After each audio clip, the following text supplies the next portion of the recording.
Did you stick with Fleet? Oh, see, no, that's the thing is, like, I thought Fleet maybe wasn't that good, so I thought, yeah, I played a little bit of Rivals 1. You know how I really liked? Maple. I should maybe start playing Maple. Oh, well, the good news is what I did really recently was I went and I started playing Fleet again. What about you?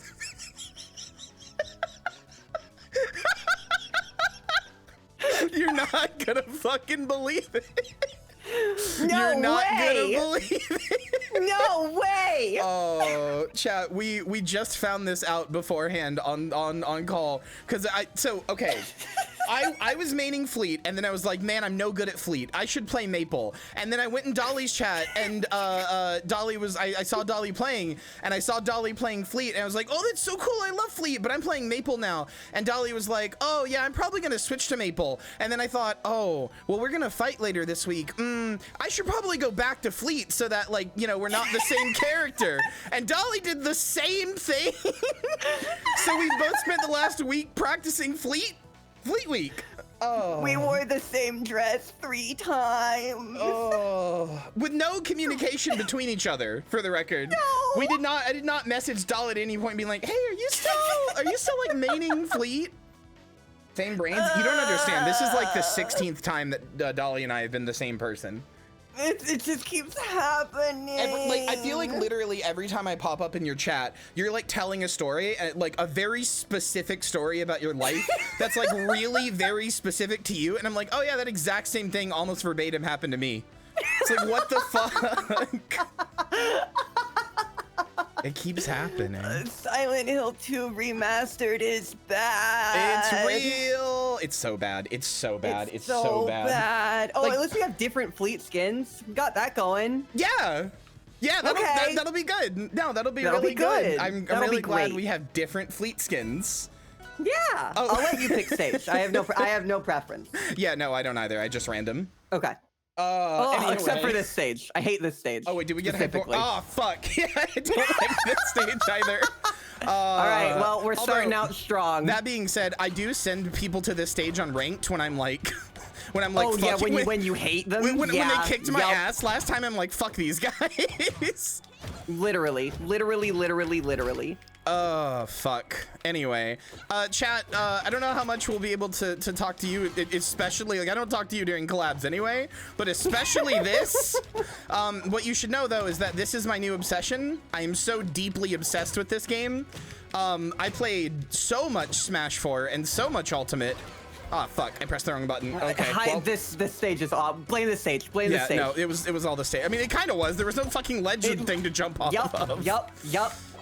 Whoever picks this stage is terrible. Kyria, why would you ever pick this stage? How could you be that mean? Hate you real. Hate you real. Hate you real. Oh, I 100% thought I was gonna like fall there, and I was like, maybe I'll get you with the up B. I've gotten 2 of the Fleet achievements. I got the one for getting her to 20, and I got the one for juggling somebody 3 times. I got that one last night. I have not gotten the one where you kill somebody with the up B, although I did find out that the first part of the up B, that part where she like shoots up and then like she gets shot through the like magical bow and arrow or whatever, that first part where she shoots up is insanely good at killing if you can land it. It is. I haven't actually killed with it yet. I haven't either, know that but was an achievement. I've seen videos of people doing it. It is insane. Huh. I used Maple's up B a lot for kills, but that one's a little more obvious. Also, I don't know if you know this. You probably do, but her side B, if you float on it, you do a little hop. I did. I found it out on accident first, but it's really fun. You can also float on another Maple's Wait, can you really? Oh. Yes. Only if you position yourself just right. Just like you can also pick up my arrows when I drop them. Oh, you're right. I had no idea. Just like in Maple matchups, you can throw seeds from each other's plants and stuff. Oh, I didn't know you could do that either. I never fought I never fought any other. I never find Fleets or Maples online. It's all fucking. People don't play them. I was surprised. Fucking.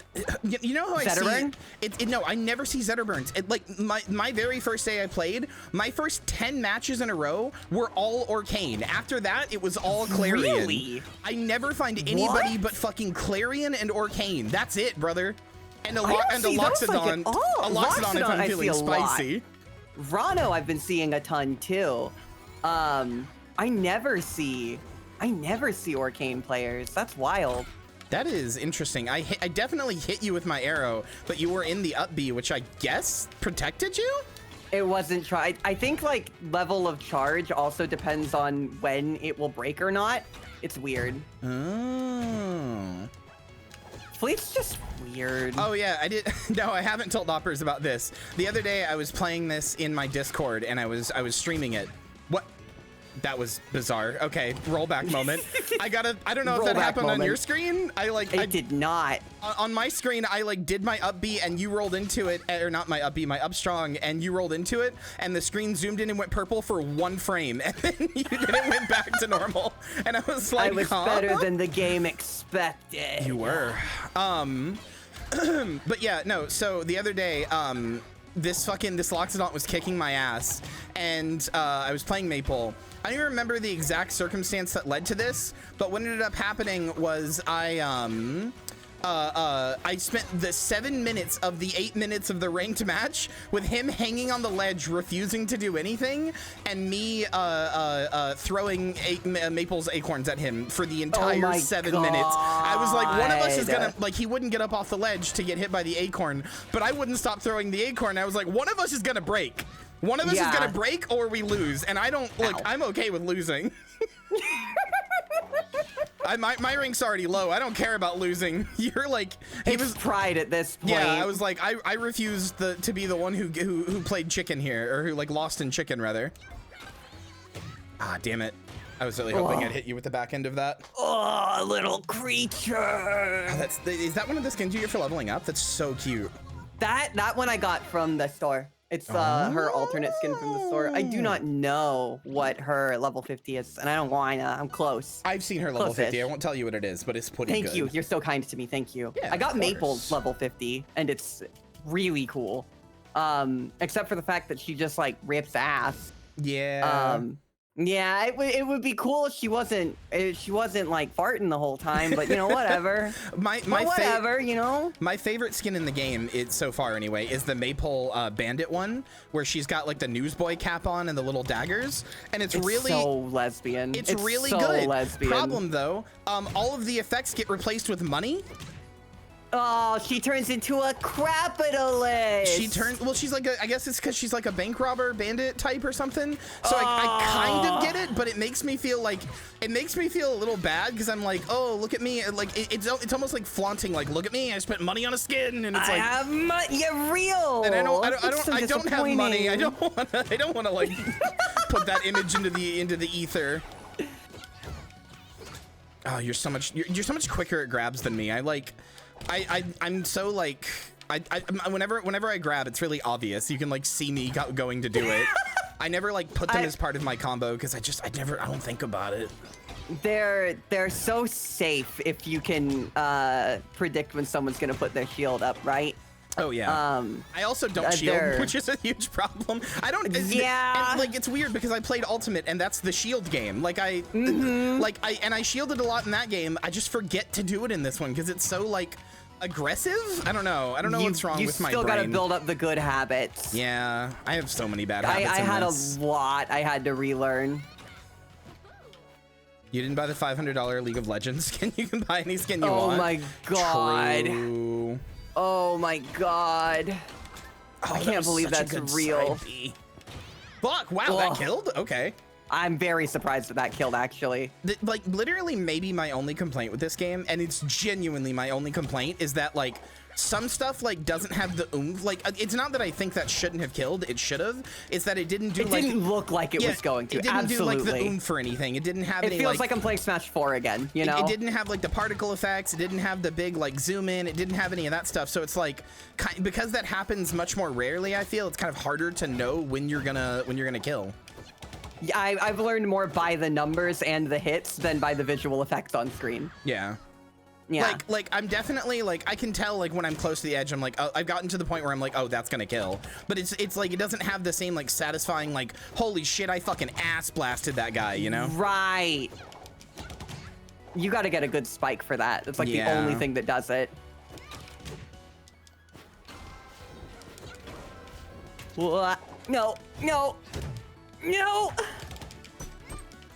Oh, I tried to grab you first. Fuck. I guess if I'm already jabbing, then hitting on shield's probably not gonna work. If you time it right and you get someone who's too confident with shield, you can jab, jab, grab. That's true. You can like cancel out of your jabs in this game for like most characters, easily. which is A really lot of nice. tilts and everything can come out as a part of your jab combo. It's great. Also, I have frankly no idea if Fleet's like forward throw is any good. I think it's okay. I don't think it's that good though. But like, I don't know if it's actually that good. I know her down throw sets up into 2 like kill confirms, but like, I just like it. You throw him forward and hit him with 3 arrows. It just feels good. In my experience, it's great for getting someone off stage. Yeah, you're not going to kill him with it, but yeah, it gives momentum. Her forward and back throw are good for getting people off stage like a lot. Why? Crunch. I jumped right into that. Oh. I don't know. I haven't played Smash 4 in a while, so admittedly I'm like bad, but like, and maybe it's because this is such a melee focused like game, and frankly I think melee is pretty bad, but like. This is actually making me like Melee more. Yeah, I mean, I never disliked the fundamentals of Melee. Like, I like wave dashing and stuff in theory. My problem is, like, I don't think building your entire competitive scene on a glitch is, like, a good idea, because then it's applied really inconsistently, right? Like, Mario has a really bad wave dash. Peach has an incredible wave dash. Fox has an incredible wave dash. Or fucking Yoshi might as well not wave dash at all. Like, it's... I don't know, when you build it on a glitch and not like an intended game mechanic, it just starts to feel kind of bad to me because it's like certain characters on the roster just aren't good. It was always my biggest reason for not getting into Melee, was that I couldn't play who I actually wanted to. Yeah, exactly. I don't like that there's like 6 characters that are good and that's it. Like, that's boring. Now this game has it as an intended mechanic. Exactly. So all of a sudden, it everyone can do it. Now it's Holy cool. Shit, I beat you. Yeah. I didn't see that Yeah, coming. that's no surprise. I'm playing Fleet. I'm not playing Maple. I could play Maple. You know what? Sure. I want to see your Maple. I want to see. Okay. I'm gonna get ass blasted, but no, yeah, because it's an intended mechanic in this, I actually really like it in this. I do like moonwalking too. Moonwalking's really fun. What are you calling moonwalking in this case? It's when you... I can show you. Yeah, show me. It's when you dash forward and then slide back like that. Oh, yeah, I'm not. And you hit that by going dash into the back corner, the opposite direction, without actually inputting the... Yeah, because if you go just straight to the side, then you turn around. But if you can like roll it along the bottom, you do that little slide there. Oh, moonwalking's fun as fuck. I don't know if I can do that. That's difficult. Okay. It took practice. All right, you ready? Yeah. Okay. There's also a thing I've seen people in this doing this called baby dashing, which is where you dash with the you dash and then like stop within like 1 frame, so you like slide forward, but you don't actually like go into the dash. That's what that's called. Okay.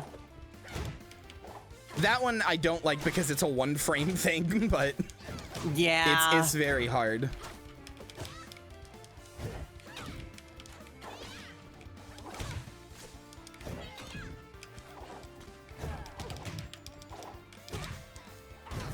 Oh, the fucking... Wait, what? Why didn't I jump off of that? Wild. Part of the reason I picked up Maple, by the way, is because I have a really bad habit of dash attacking when I'm trying to tilt. And I was like, well, at least her dash attack is good. It is good. It is good. It's like one of her best It's great for catching rolls. Oh, yeah, extremely. Fleet's dash attack is also pretty good just because it doesn't it has so many active like hit frames since it's a multi-hit. It's fast.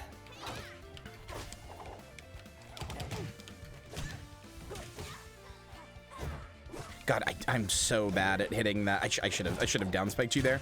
I'm so bad at hitting that forward air. I don't know why.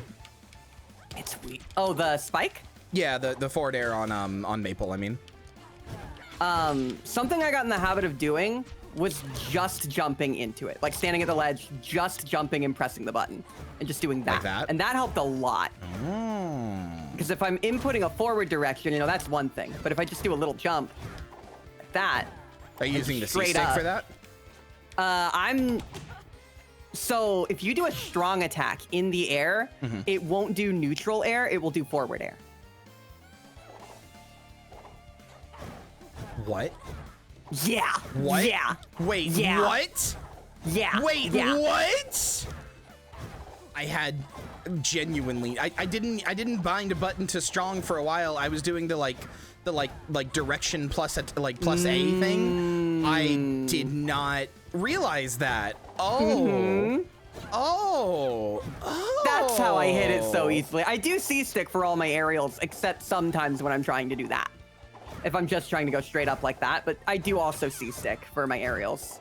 I'm this is blowing my mind a little bit. Ow. Yeah. Oh, that was good. Good charge. Thank you.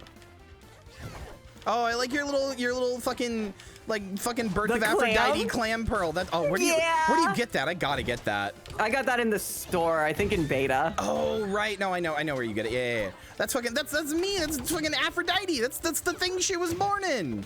That's uppers. I eat clams and pussy. True. Yeah. Uppers, I was getting so ridiculously down bad the other day to the point that even me, probably one of the most down bad streamers there is in general, I was embarrassed. I was like, this is too much. I was playing fucking Metaphor Refantasio, and there's a little fairy character in that. Like you have like a little Tinkerbell ass like fairy helping you around, and it activated something in my brain. It sent me like, oh, I haven't been able to stop thinking about her.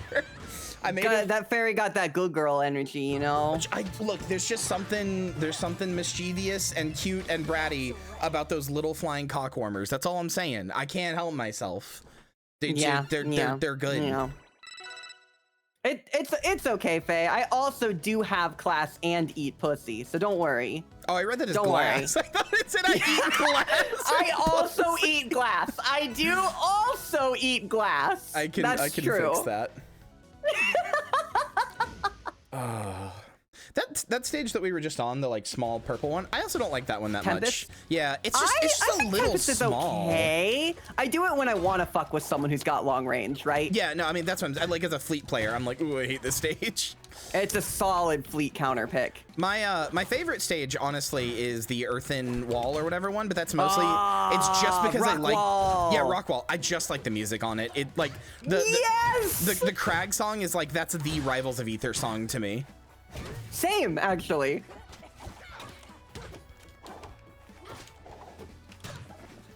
Gotta draw Dolly eating glass now. Just Dolly like Crunch. What's that fucking that Silent or that not Silent Hill? I remember it because I used it during Silent Hill. What's that thing from One Piece of like the guy like I think it's Chopper the dog like crying or whatever with his mouth like big and open, right? So you draw Dolly in that like sort of like low detail style. Dolly's just like sitting on the ground with like smiling with just a mouthful of blood and glass. Eating glass. Just eating glass. I'm eating all this glass.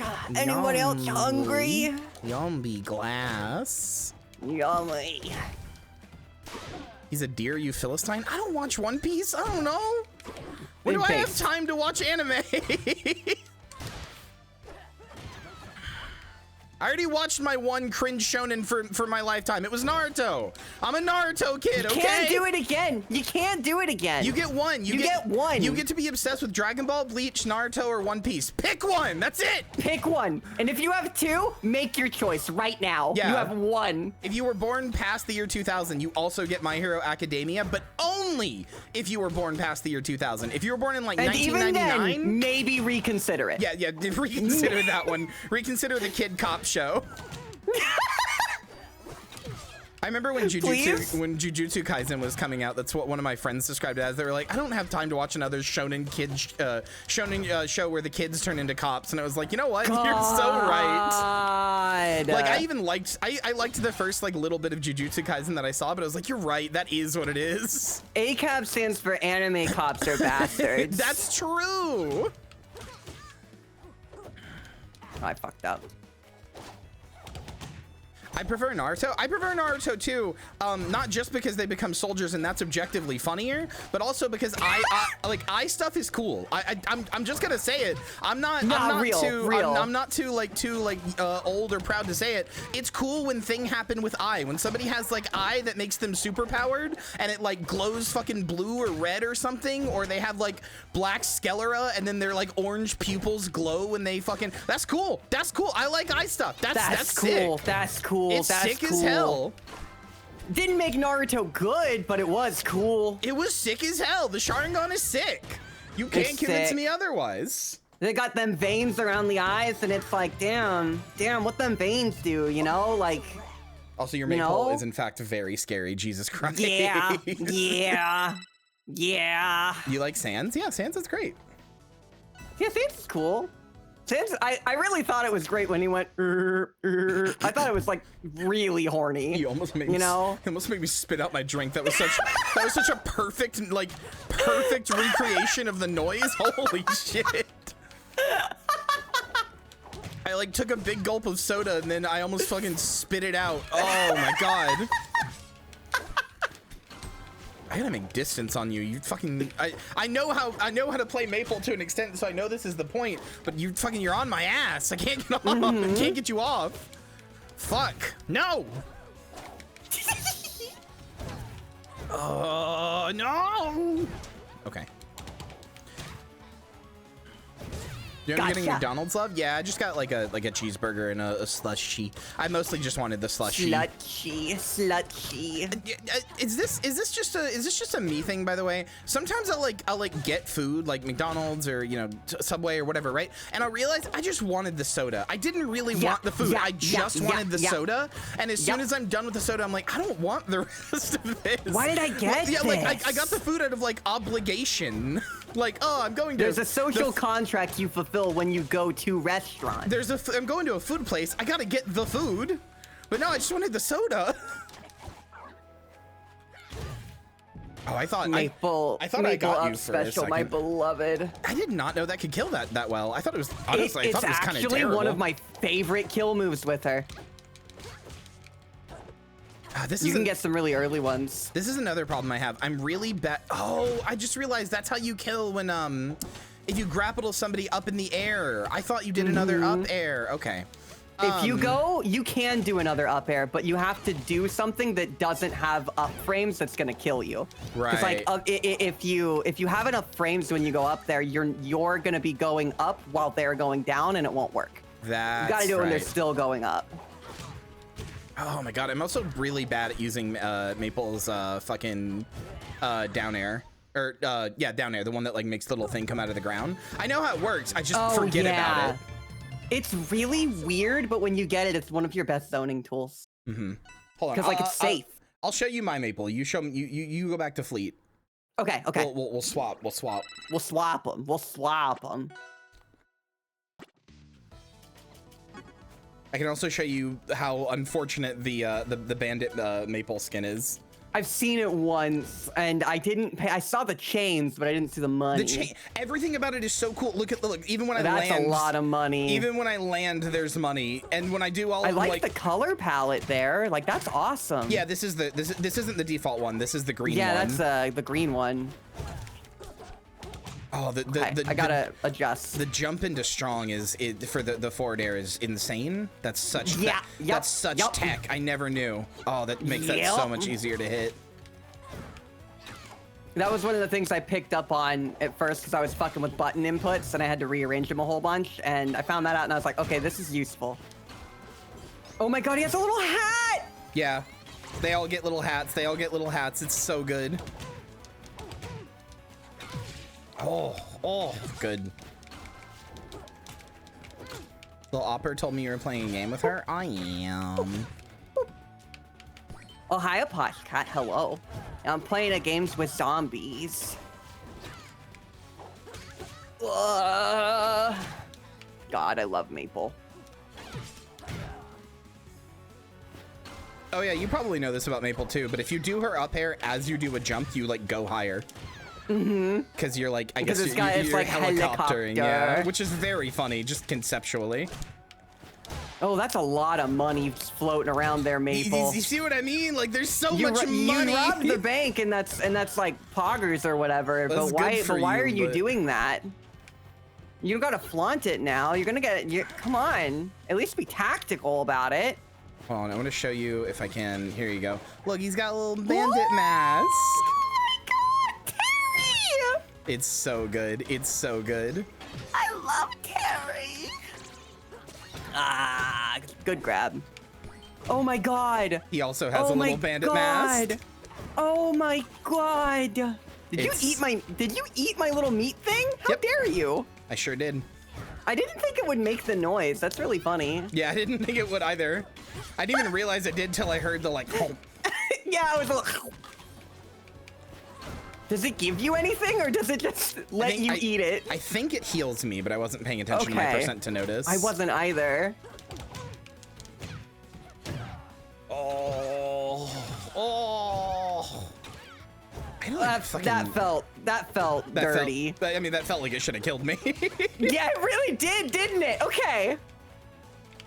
Fuck. The maple problem. Oh shit! And that was I did like I input the forward, so I like just kept going. You go forward too far. Yeah. Yeah. Fuck. The thing about being able to do the strong attack is that you can just kind of hang close to the ledge, without having to input any direction, and it can save you a lot. So do you do C6 for aerials, or do you input them with button? No, I have button. I have the C6 set to attacks, but I only ever really use it on the ground. Like I only really ever do tilts on the ground. Although frankly, I'm just bad at doing tilts. Sure. Like this is the thing. I know a lot of Smash like technically, but it's like I just forget about a lot of it in the moment, or I'm a very don't take this out of context. I'm a very reactionary player. I don't think like, oh, I need to do this and then do a wave dash and I just I see you in the air. I'm like, jump, You're thinking jump, from the jump, brain hit, jump, stem. hit. Yeah. Yeah, I'm like, I go full fucking like primate mode. I'm just like, jump, hit, hit far, send flying. It's like, I did that for a really long time. I don't know what I'm doing. I'm just pressing buttons when they're available. The thing that got me to stop doing that was when I realized I was always rolling towards what I was trying to hit. And I was spending every moment of the game trying to hit when I needed to wait. And so even if I'm still playing reactively, I'm like, what if I just don't get hit for a little bit and then I go in for a hit? Doing that helps. Something I did on, although I'm not doing it here, something I did recently to help with that is I saw this advice on Reddit when somebody was brave enough to post that they were in a rank in stone rank, the lowest ranked mode, although they were still higher than me, which was still embarrassing. They were like, I'm in like 480. What do I do? And I'm over here with my score at like 360 at the time. I'm like, yeah, what do I do? Can you please? Yeah, but I saw somebody saying like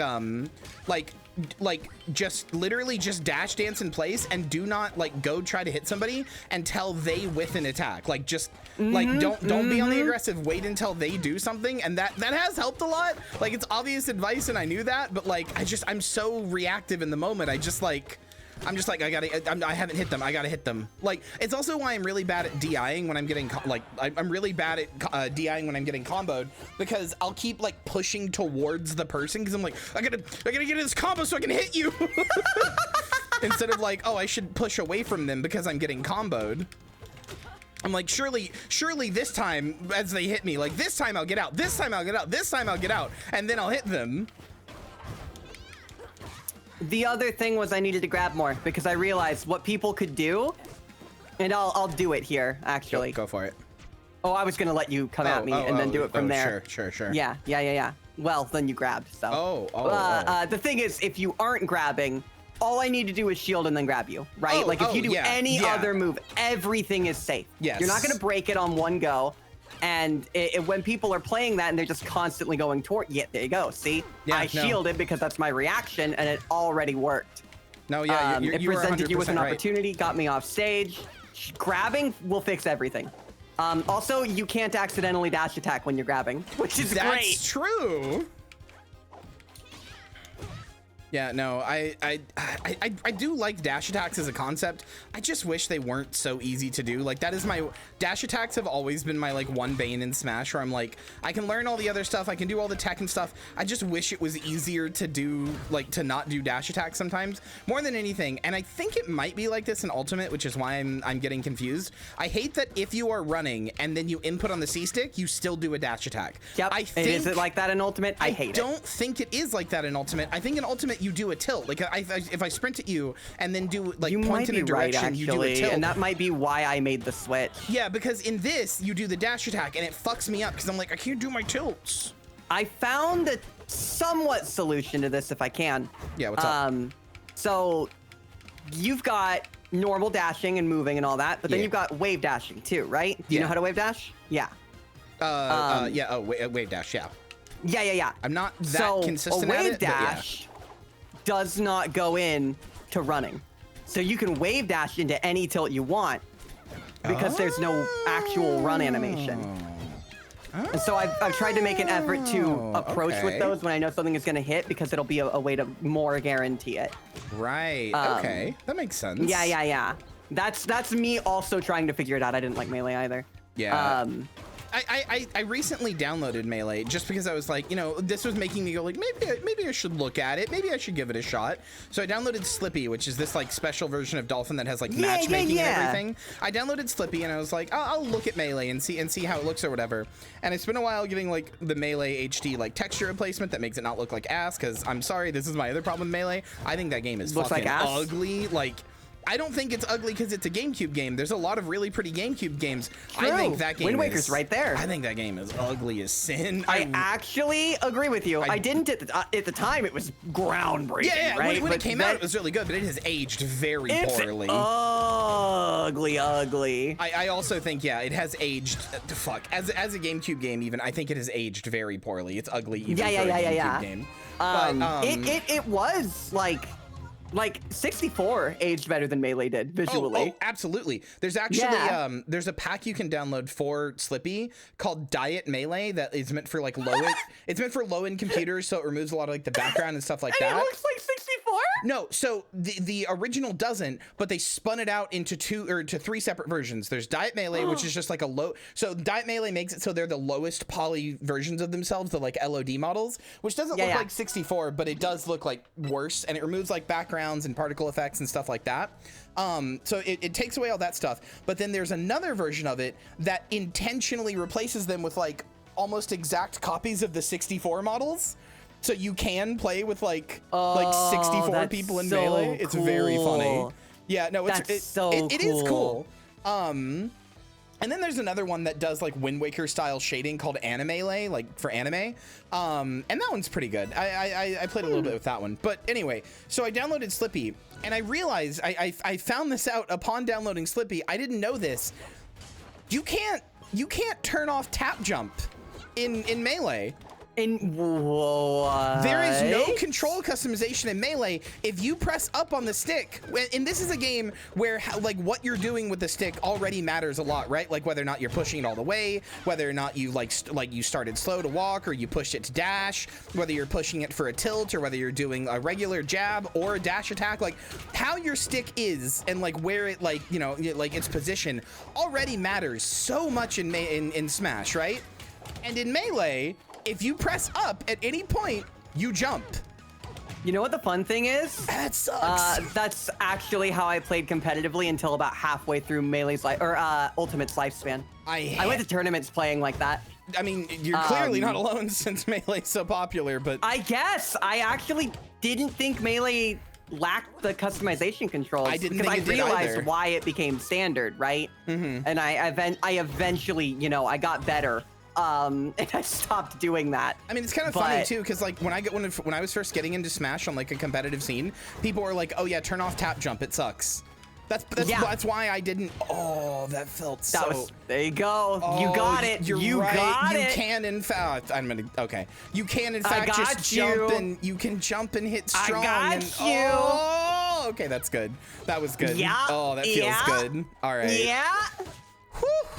Okay. That's Oppers. That's Oppers. That's the Oppers tech. I'm every time I do that, I'm gonna be like, that's the Oppers tech. But yeah, no, Melee just doesn't have customization, which I didn't know. And like the second I played 2 games on Slippy, and for the first one I was like, I realized that there was tap jump, and I was like, oh, this is bad. And then I went back in, and I was like looking around, as clicking on my portrait. I was like, where's the control customization? So I played another, and I was like, maybe it was just something weird with that character. I picked a different character, and nope, tap jump on. Googled it, and people were like, no, tap jump's good in Melee. Why would you ever take that off? Oh my Melee God. doesn't need controls customization. I was like, what are you talking about? I feel seen, actually, because I defended tap jump for so long. I was a Melee player at heart, even though I hated Melee. Huh. Yeah, apparently. That's the meanest thing I've ever said to myself. Come on, Dolly. You could have been a Melee player. You could have been a Melee player at heart. You shower far too often. You're right. You're right. I'm clean. I'm clean. I smell like soap. I couldn't possibly. I'm so fucked. Next time we play, I'm watching my rival go through a fucking shonen training arc in real time. Listen, you're right, but... Am I the teacher? Oh yeah, absolutely. Yes! A huge part of the reason I wanted to play with you is like, Dolly's so much better than me. I'm gonna learn so much. I love what you just went for. That was awesome. That is the exact thing you need to do. You've got this.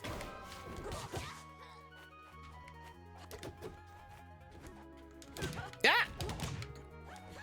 Yeah, Moonlily is the only other person I have played with. I've played with Pandora Hex, my partner, and Moonlily, and that's it. Ah! You saw it coming and you got me. Fucking spiked my ass down. If we're in a training arc, does that mean unprompted advice is acceptable? Oh, absolutely. Yeah, no. Always have your plant down. Literally. If you do not have down be active, have down be active. Feel free to. It doesn't matter if I'm nowhere near it. Because by having it constantly out, you have a guaranteed zoning tool that you will always have. It makes an entire part of the stage completely unavailable to me without risking a hit. That's true, actually, yeah. Yeah, so having it up, if I'm at low percent, have it on the ground. If I'm at high percent, have it on a platform. Because if you throw me into it or hit me into it with a move, it'll lock me. Oh, right. Okay, I was like, why the platform? Can you even put it on a platform? And, you can. Okay. Yeah, you gotta time it right so you don't sink through the platform, but yeah, you can stick it up on a platform. Oh, I just realized the default skin, the default color for this skin makes it so that Lily has, Lily the plant, she has like a red mark on her eye, like an X. Oh my God. That's cute. That's not on the other color palettes. Because I'm sure you know that with the plant, if you hit someone into it when they have the tether on them, it'll wrap them. Right. Yeah. So always having that out there is either a free 4% or an opportunity to kill, right? See? Freed me up for a combo there because you had it. You understand perfectly. You're doing so great. And by playing around it like that, I was entirely unable to actively approach you. Right. Okay. I'm embarrassed that when you were like, oh, you're doing so good, I felt myself blush really hard. I was like, no, no. That's uppers! Fucking, I was gonna say Onisama, but that's like big sister. I don't know what they call it, like what the shonen people call mommy? I think they just say mommy. No, like for a fucking like your like mentor. There's like a name. There's a name for it. But I don't remember. Senpai? Senpai. Thank you. I couldn't think of it. I was like senpai was Karia's complimenting like, I'm not me. weeb enough for this. I don't Come know, on, man. help I know me I'm out. an anime girl online, but I don't know. That's such a mood, though. That's such a mood, though. I enjoy anime the same way that like one might enjoy like foreign films. I watch it every actually. I watch it I watch like a few anime every few years and I'm like, yep, still good. and then I have strong opinions about the ones I watched and that's it. People are like, oh, did you check out the new season of like my uncle is in the McDonald's dimension? And I'm like, nah. I have seen Neon Genesis Evangelion though. Thought that was pretty good. Yeah, that one was pretty cool. That was groundbreaking. If they made one since then like that, no? Okay. Wait, hold on. Okay. I'm hearing about a Tengen Toppa Gurren Lagann. Okay, yeah, liked that one. Cool. All right, see you again anime in 10 years. Yeah, when you drop another banger, whenever that might be. There's literally one recently that I watched like the first like I don't know, like 2 minutes of, because I was like, I'm always like, I should watch more anime. So okay, let me rephrase this. Actually, I don't know if you get this. You actually probably, maybe you don't, because I feel like you're much more confident in who you are than I am. But like, I'm glad you think that. Wait, oh, you saved me and I didn't realize, so I just let myself die. But like, so I get this thing where whenever I get like into something, so like whenever I get really into a game, like, you know, especially one that has like a competitive aspect like this, or I start like, you know, watching like a lot of anime or whatever, I sort of like fantasize about being one of those people who's like, oh yeah, I've watched 750 anime in the last year. Yeah, of course I have. Oh yeah, I have like 2,000 hours in Rivals of Aether and I'm top plat 3. Yeah, it's just, you know, it's just who I am. Like I fantasize about being one of those people, and I've never actually become it for basically anything except for like Guild Wars 2. But like, I fantasize about being one of those people who is just like the X guy, you know, like the anime guy, or the Rivals guy, or the whatever. Like I fantasize about like being that person who's just insane about something, and knows everything about it. And I'll just sit there and be like, man, I wish I was that guy so much. I've done it with like 2 things. I did it with Ultimate, and I did it with TFT, and TFT was, I shouldn't have done that. Yeah. Fuck Riot Games, but you know. Sorry, hold on, my headphones broke. No, sorry, I'm good now. Yeah. No, yeah. Fuck Riot. Another thing in relation to Maple here, because I know how to play Maple way better than I know how to play Fleet. Yeah. Similar to how you should always have the plant up, you should always have the tether on me. If I don't have the tether on me, you throw the seed until I do. Yeah, so I found that a lot of people really go to like great lengths to avoid the seed. What I try to do is get a side B on people, since that will do it. But like, yeah, I do forget sometimes. I've even forgot about the plant. Do you know how to reverse input aerial? Maybe. I don't know what that term is. So if you are in the air and you do your neutral special right as you turn, you will change your direction. And so you can special, so like the seed. Oh, fuck. Right. Okay. And so if you turn your direction, it's tough to do, but if you can do it. Oh, wait, no, maybe. It's sort of like a half turn instead of like an actual turn. And so you can see I'm doing neutral air and just spinning around basically. Well, sometimes I do side B though. Yeah, that's hard. It's really hard. But if you can do it, it'll like actively change your momentum in the direction that you're going. And I use that to do weird things with the seed so that people don't know where I'm going. That's smart. Hold on. Do it one more time with Fleet. Let me see. I'm doing it right now. Oh. Huh. So you jump and then hit B and then turn? You turn basically at the same time as you press B. And so you want to, if you're facing, there you go, you got it. I did it like once. Oh, that is like a 1 frame thing. It is I do not know the frame data on it, but it is tough. I learned it because Snake in Ultimate. Oh, it was a necessity for him with the grenade. Actually, hold on. Who were your mains in other Smash games? In Smash 3, which was when I really started getting into the game, so Brawl, I played Snake. And in Smash 4, I played Pikachu and Mega Man. And in Ultimate, I played Snake as my primary until Byleth came out, and then Byleth became my best character by a lot. Byleth, very good. I didn't play Brawl that much. I played it like, I had this weird like library that would do like gaming events in this like meeting room they had, where they would they had like a big projector thing. They would do gaming events there. But anyway, I didn't play much Brawl, but I played a lot of 4 and some Ultimate. Fuck. I hate this stage so much. Yeah, it's terrible. I played, so my main in both games was Ness. I love my funny little guy who yells, PK Fire! And fucking, so my favorite thing on Ness was the down throw into short hop forward air combo, because you can, I should see if anybody has that combo in this game, actually. I haven't really tried. But in oh my god, I hate this stage. It's the worst stage in the game. In Smash, in Smash 4 and Smash Ultimate, if you attack and hit jump on the, like at the same time, at the same frame, you were guaranteed to do a short hop. So you can do like a short hop aerial or short hop neutral or whatever. So the down throw into short hop into down throw into short hop forward air was my bread and butter on Ness, and I loved him. I also played a lot of Cloud in Smash 4. Really liked him. Cloud was very good. Cloud was very fun. And then the person I mained in Ultimate, I feel like they were really popular and then suddenly dropped off, and I never saw anybody talk about them. I mained Inkling. I really liked Inkling. Ooh, Inkling was weird because in the mid tier, like mid skill group, Inkling was incredible. Inkling was like top. Yeah, I remember when the game came out, everybody was like, Inkling's so overpowered. Yeah, and then people actually figured out how to play the game, and then it was like, some of these combos are good, but all you need to do is hit shield, right? All you need to do is hit shield, and you can prevent a lot of them. Oh yeah, so I forgot Inkling about 3DS. kind of got into oh yeah, 3DS version.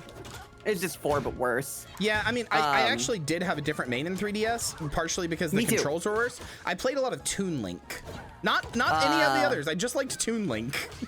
I played Lucario in 4 the most, and I felt dirty for that. Yeah, Lucario was very strong, I remember. Yeah. Lucario is always one of those like sleeper picks that if someone plays it, you're scared the entire time. Not even because they're good, just because Aura's bullshit. Yeah. And I also liked Terry a lot, because I actually really like King of Fighters. I love King of Fighters. Oh shit, I didn't even realize I got you in there. Yeah, yep, that's why you always have it out. Oh! Yep, just like that. You see it now. I do. We're gonna get you out of wood. We're gonna get you out of wood. My main was the random button. My little brother was an Ike main for Brawl. Oh, you should show him this game. He'll probably love it. Ike's a big fan. Real. No, sorry, that's a joke about how Ike yells Aether whenever he does it. Oh, great. Oh, I missed it. I thought you were talking about like how Claren has Ike side B. Oh god, she does. I didn't even realize that. It's a bastardized version of it, but she does. I see why you put them on the plat. Whoop, well, okay, all right. I tried to. You did have a wall jump. Yeah, I did. I tried to put fucking Lily up here, and oh, that was embarrassing. Anyway, But you're figuring it out. Yeah, because when I hit you there, you went like I tried to hit you into Lily. I tried to throw you into Lily, and you went too high. You went like above her. So I see. Maple is weird because she's a rushdown zoner. Yeah, it's very weird. See, rushdown characters. Wait, I'm stupid. How did I forget? Before Cloud came out, and in Smash 4, I also made Zero Suit because I love Metroid. Metroid's like one of my favorite games. Same. I love Metroid. Samus is unfortunately bad though, but Zero Suit was great. How did that kill you? Samus up air. I was also at 130. I guess that's fair. Yeah, Zero Suit was broken in Smash 4. She was ridiculous. She was constantly in top 5. Always in top 5 tier. I mean, that was partially because of a player we don't get to name anymore, but... Yep. Who? I don't know what you're talking about. No clue. But it was because of Miku. Miku was really... It was because of Miku. Hatsune Miku was Suit really Samus. good at Zero Suit Samus. I loved Miku Suit Samus, personally. Oh, I would pay for a mod to Miku would go up there and be like, I'm killing you, and then you die. Wait, hold on. Can I show you a soundboard thing I have on Discord? Yes, hold on. please. I found this the other day in one of my just random servers I'm in. Here we go. Oh, I'm sorry. Sophie, accident. So that's called Miku hits you with various hammers. Me and Slug have been going Surtiki accident for months because of that video. Oh, it's so good. We have not. That's one of my favorite stimmies. I love it. I love it. Love it. Love it. Love it. Love it. Oh, you're getting good at Maple. Damn it. Look at that. You don't know what you've done. No. You see what you could from there after I got out of that dash attack. Dash attack into forward air is really good. Really? And you can hit it a lot, especially at the mid percents. And then If you had jumped, okay, you okay. see my arc there, you Yeah, absolutely yeah. could have hit that. No, yeah, I see the vision. See, I've been trying to do dash attack into up air, but it was like you don't have enough. Like Maple, the dash attack had too much ending lag, and by the time you would jump, you couldn't get an up air, but you could definitely get a forward air. I never thought about that. I was too obsessed with getting the up air. I didn't think about the forward air. I like spikes, so I went for it every time. Yeah, no, spikes are good. They're just hard. They're also, very hard. I'm just not good at playing. I'm not good at playing off of like playing off stage. Yeah. I'm not one of those people who like live. Like I've seen like fucking. I've been watching Leffen play when I go to sleep just because I have to like consume Rivals content right now. Yep. And so I've been watching Leffen play ranked while I go to sleep, and that motherfucker plays Orcane, and Orcane is admittedly a little good for this. Motherfucker he'll start the match by just going to the side of the ledge and then just spin the whole match on like the left side or right side of the screen, and I'm like, how? Like I can kind of do it with Fleet, but she can float, so that's not fair. It's that's when I got very good at Smash, right? That's just how most people play it. Melee in particular, people live off stage. I do not understand. It feels like a whole new game when you start doing it. Ah! Oh, that was mean. Sorry. That was the fucking combo that I showed you in that Reddit video. Sorry. I was even the maple. Sorry. I'm so sorry. I gotta rage quit now to finish out the video. Yeah, you gotta rage quit. It's not complete otherwise. Oh damn! I was actually gonna rage quit onto a different character, but that's fine. I'll do another maple. I do love my funny little badger ferret stoat thing. Same. Whatever she is, she's the Raccoon. same. She's the same species as oppers in my head. And she is to me too. That's oppers. Like, I want to get really good at this game so I can go to Dan Fornacy and be like, hey, how about we make a pink otter skin for Maple? How's that sound? Sorry. Make a Sorry. oppers. Best I can do is Bimbo Rano. Bimbo Rano, don't do this to me. I just I do don't know this what's to going on with me. Rano. He has like fucking like 8 skins. I don't like it. I don't like it.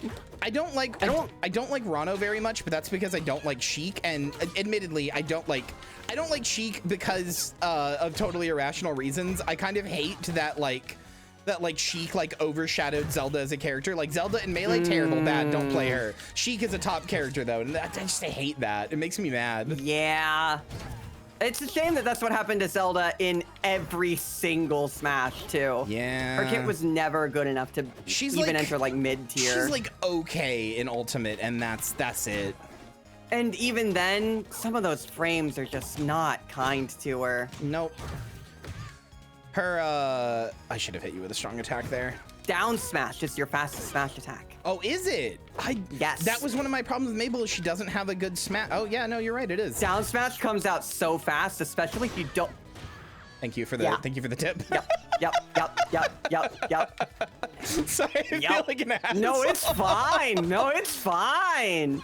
So it also has comparable launch to forward smash. Okay. It doesn't have the range, but it goes all around you. Yeah, I was gonna say, is it one of the ones that goes all around you? Because one of my big problems. You can do it and see. One of my big problems with I see. One of my big problems with Fleet is that her down smash does not go all around her. It's just on the side she's facing, and like it's fucking jump. It's like not the worst down smash. In fact, it's actually a really good down smash. Down throw combos into down smash and up smash on Fleet at different percentages for people, or starting at different percentages for people. Wow. Anyway, so like it's a good fucking strong attack, but I don't like a down smash that doesn't go to both sides. They all do that. Right, what are you doing? Always ABP, always be planting. There you go. Yeah. I realized I was like, you're far away. This is a good opportunity. Mm-hmm. I don't know if I transferred it onto you or not.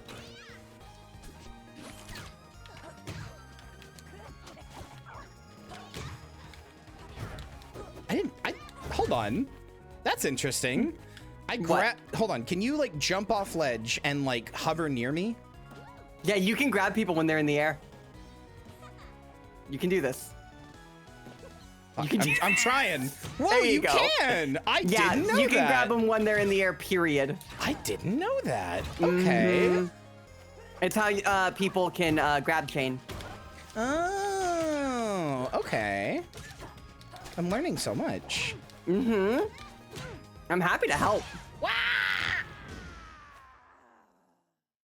I haven't done a lot of research, so most of the stuff I know is just from playing obsessively. I'll be honest, I trust your vibes far more than I trust research. You know what? You know what? I'll take it. It's still a new game.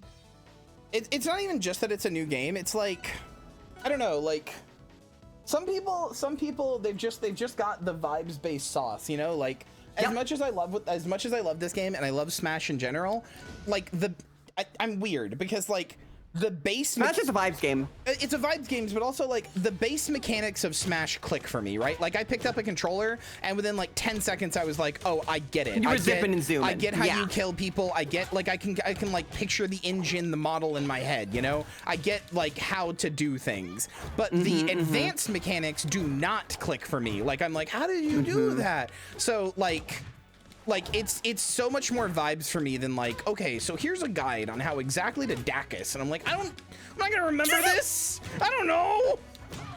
And a big thing about it is a lot of people are. I am okay at this game. End of the day, if I sit down and I look at people that are at skill cap, I don't know why Fleet does that. Fleet does that, and I don't know how she can go that fast, but she sure does go down at rapid speed. Yeah. No. But there are a lot of people who. They will play through whatever game they're playing, and then they're really good at it. They're better than me. I'm middle of the road, right? I'm good, but I'm not going to be winning any tournaments anytime soon. Right. But oh, that didn't hit you. Okay. It gets bigger the longer you charge it. Wait, does it? Yes. Oh fuck, you're right. Mm-hmm. Just a little bit. Yeah, it's like just it's a like, little bit. Oh, that explains so much. Whenever I have people tethered, I usually run up to them and then down smash. Oh. Because if it has comparable enough stuff, you know, I can just guarantee it essentially. Right. But the people that are really good are often really fucking terrible at talking about the game in a way that people understand. It's so frustrating. Like, okay, and like, again, I love this game. It's the only other real criticism I have of it is that it doesn't have very good tutorials right now, which is only frustrating. Like, no Smash game has good tutorials. I've just accepted that. But it's frustrating because Rivals of Aether 1 did. Like, not at launch. Yeah. But it added them later. Oh, that was dirty. But like, Rivals of Aether 1 had incredible tutorials. Like, genuinely, I'm not very good at them, but they were some of the best tutorials I've ever seen. Like they teach you stuff, and like you know, they're not afraid to use terms like Dacus and like, you know, tell you the exact frame timings on short hops and stuff. But it's like, then they tell you what it is, and they like give you like the exact button prompts to push and stuff. Like it's legitimately, they show it in practice. It's such a good fucking tutorial. And like, so this game didn't launch for one, and I'm sure it'll have one later. I'm not that worried about it. That was meant to be an attack, but that works. But like, I'm not that worried about it. I'm sure it will get one later. But I watched the 101 videos they put out, and I was kind of annoyed because like the Arcane one was like, I don't even remember what it said, but it was mentioning some term that's like, you know, it's supposed to be a 101 video, and it was mentioning some term like, I think it said Dacus or something like that, like down aerial, something like term that you would only know if you were like already at an intermediate level. And I was like, who is this for? Like, anybody who knows what that term means doesn't need this video, and anybody who does need this video is gonna watch it and be like, what the fuck? What the hell is a short hop fair? What is that? I don't know what that means. What's fair about it? I don't know. This feels pretty unfair. Like, it's very frustrating the way Smash.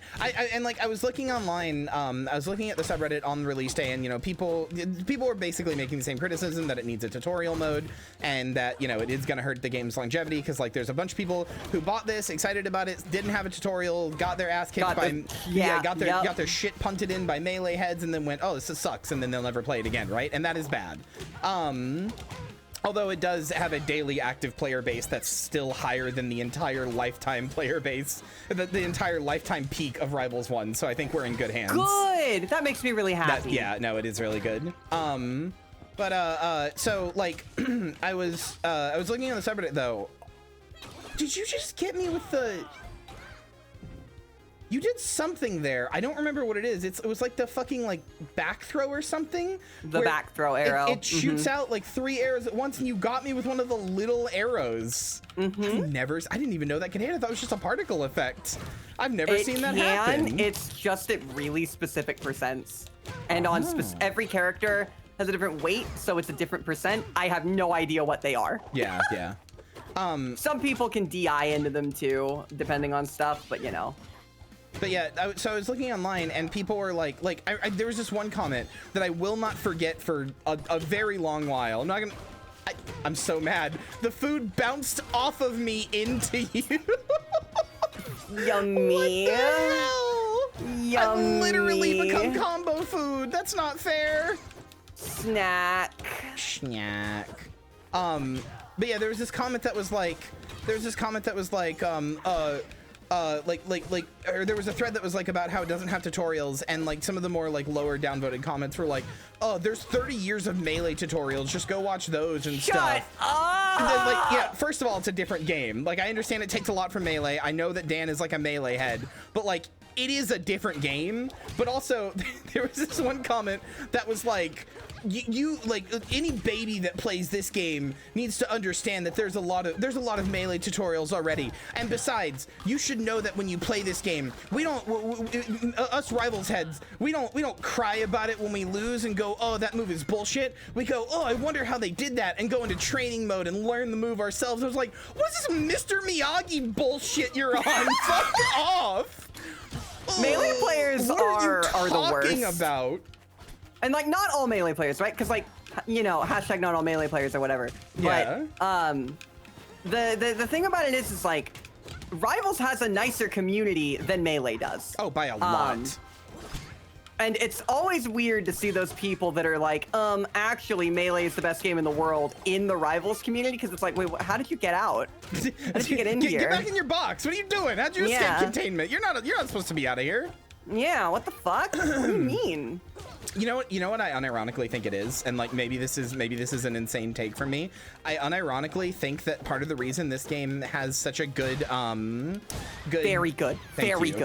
I think part of the reason this game has such a good like community in general, and especially R01 or R1A, is partially because it was like a small, like, you know, scrappy game doing its best, and those games tend to like build pretty good communities. But secondly, and I'm being totally serious here, it's that it's a furry game. It's that everybody is a furry. It's that all the characters are anthropomorphic furries. So it's like that one of the default icons is a heart with a pride flag on it, right? But even like, even just like as a furry game, even before you see that icon, like it self-selects. There's people who are like, oh, I don't want to touch that furry shit. You're and right. They're not gonna buy it. Right. They're not gonna be part of it. Yep.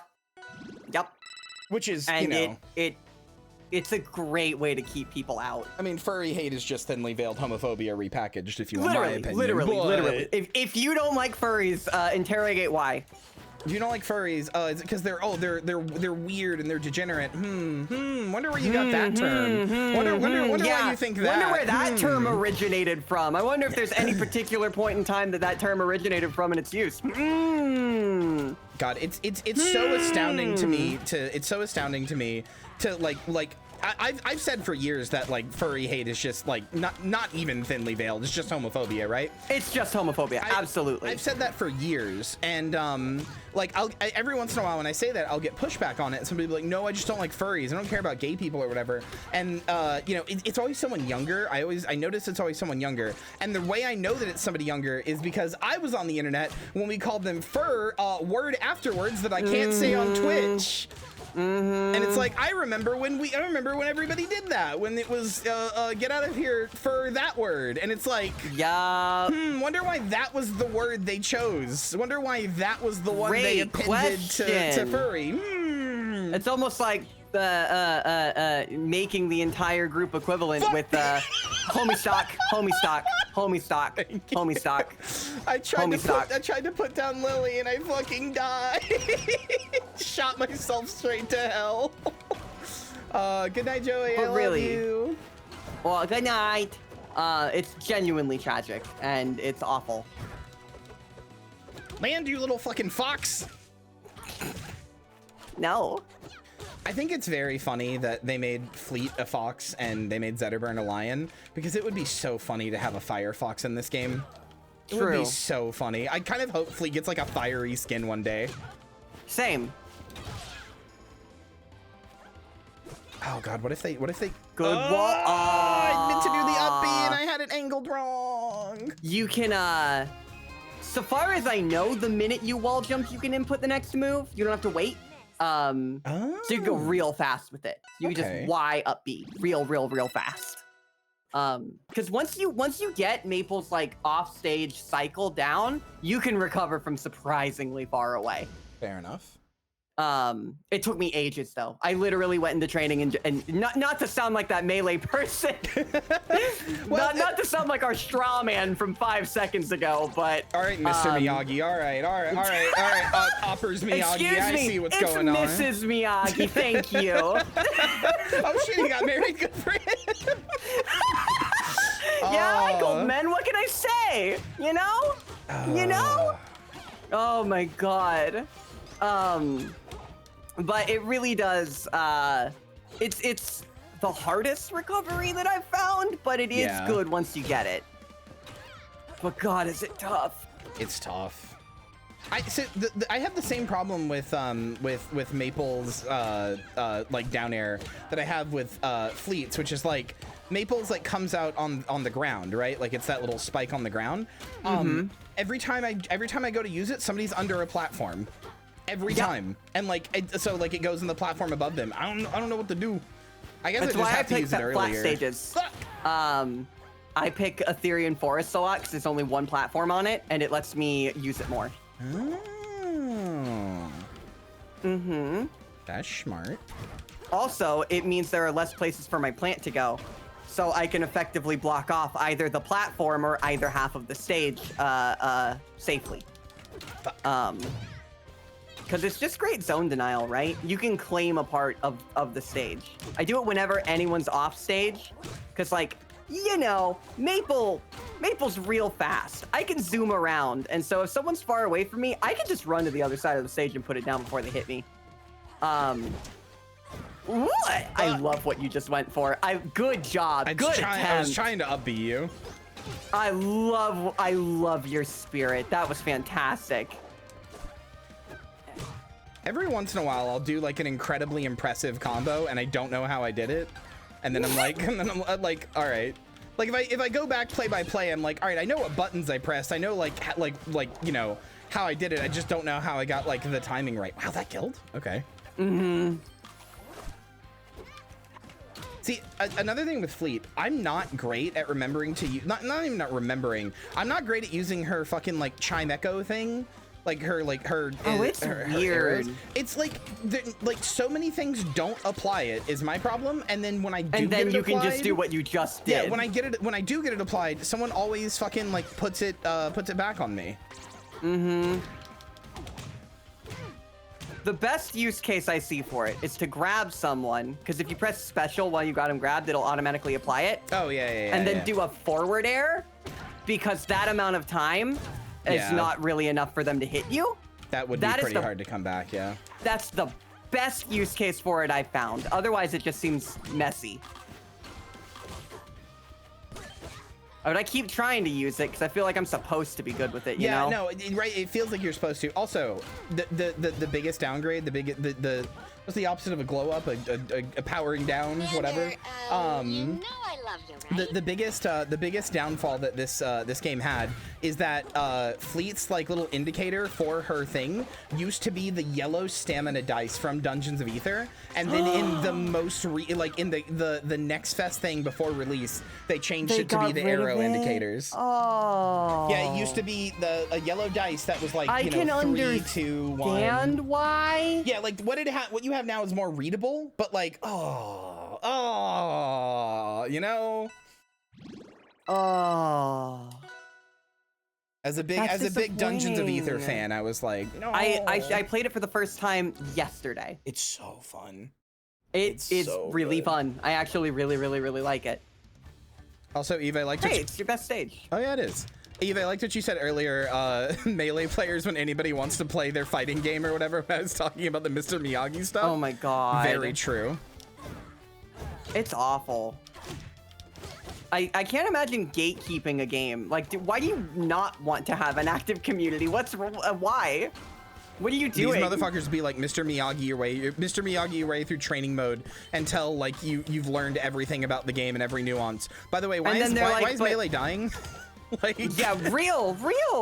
Why does no one like us? Why is our community mocked constantly? Like, I know that he's like has a reputation for being an asshole on at tournaments and stuff, being a very like braggadocious guy, but the one person I really respect in the Melee community is Leffen, because he is constant, like he hosts like workshops to get people to like be good at Melee. He does like training sessions, both free and paid, on Twitch all the fucking time. He's like organized like a ton of tournaments. Like the dude loves Melee, like really, like with all his heart loves Melee, and is constantly trying to get other people to love the game as much as he does, and it's just not happening. The thing is, like, if the Smash community has taught me anything, it's that braggadocious is not the worst thing you can be here either. No, yeah, it's not at all. But for some reason, people really hate Leffen just because I guess he pops off whenever he wins or whatever. Which, like, it can be annoying for sure. Oh, I'm getting juggled. I have an air dodge. Why am I using it? Okay. Like, yeah, no, I can totally understand if he wins or whatever, and like, you know, like fucking does a thing. You're like, oh no, fuck that guy. And I know he's like a shit poster, but like, I don't know, he seems fine to me. Yeah, I'm a shit poster too. You know, yeah, like exactly. Whatever. I relate to you, buddy. I know that he recently has been trying to get my favorite Melee character, my favorite, like one of my favorite Smash characters in general, Mewtwo. He's been trying to make Mewtwo good by playing under an alt account called like Naruto Fan 87 or something like that. Let's go. And like just like owning people online and stuff with it. And he's entered a few tournaments under that name too. And then she showed up in like a ski mask. That's incredible, actually. Yeah. And like, thing is, like, that's why I like Absa, because Absa's got like Mewtwo jump and yeah, shit. no, Absa's Mewtwo jump is so Mewtwo good. Neutral air. I was talking to Hex about this earlier before I went for my massage. Oh, I didn't realize I had you. I thought you grabbed me. Even though I pressed the button. Damn it. Wow, I'm surprised that killed. Me too, actually. I must have got the eye right. I just forward through you like 3 times. I didn't think that was gonna work. But yeah, I was talking to yes! Yeah! Look at, good job! Good job! That's awesome! Thank you. I was talking to Hex about this, or fuck, I didn't wall jump. Sorry. No, it's okay. I actually think I didn't have my wall jump there because I was pressing into the wall, but I didn't get it. All I do is press jump. I don't press any direction. If you press jump up against the wall, it'll jump. That might be what I needed to do. I do it off the brainstem. Hang on, I gotta check now. Do I have tap? I have tap wall jump on. Yeah, wall jump by tapping. Oh, okay, that's why. I didn't tap towards the stage. I was just already holding it. So okay. Okay. But yeah, I was talking to Hex about this earlier. It like frustrates me so much that Mewtwo is a bad character in basically every version of Smash, because he has the kit to be like one of the best characters, or at least like one of the most like perfectly mid-tier characters, but he always ends up low end, and it's literally just because he's lighter than a fucking feather. He does not need to be light. Have you seen how like thick that fucking ass is? Have you seen it? That ass is fat. He's not a light character. What are you doing? Ooh. I fucked that up.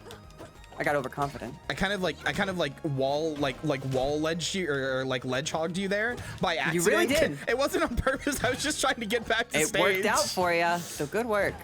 But like, I love that you went for the forward air. You're playing like me. You're doing so fucking good. Oh, that would have hit a worse player. That would have hit a worse player. Oh fuck. That's not what I meant to You even do. went for the up special. Kyria. I'm a ferret after your own heart, I guess. This is incredible. Mewtwo is competitive Pokemon to be good in. True. in Gen 1, he is the most, like, he's just the most busted fucking Pokemon ever.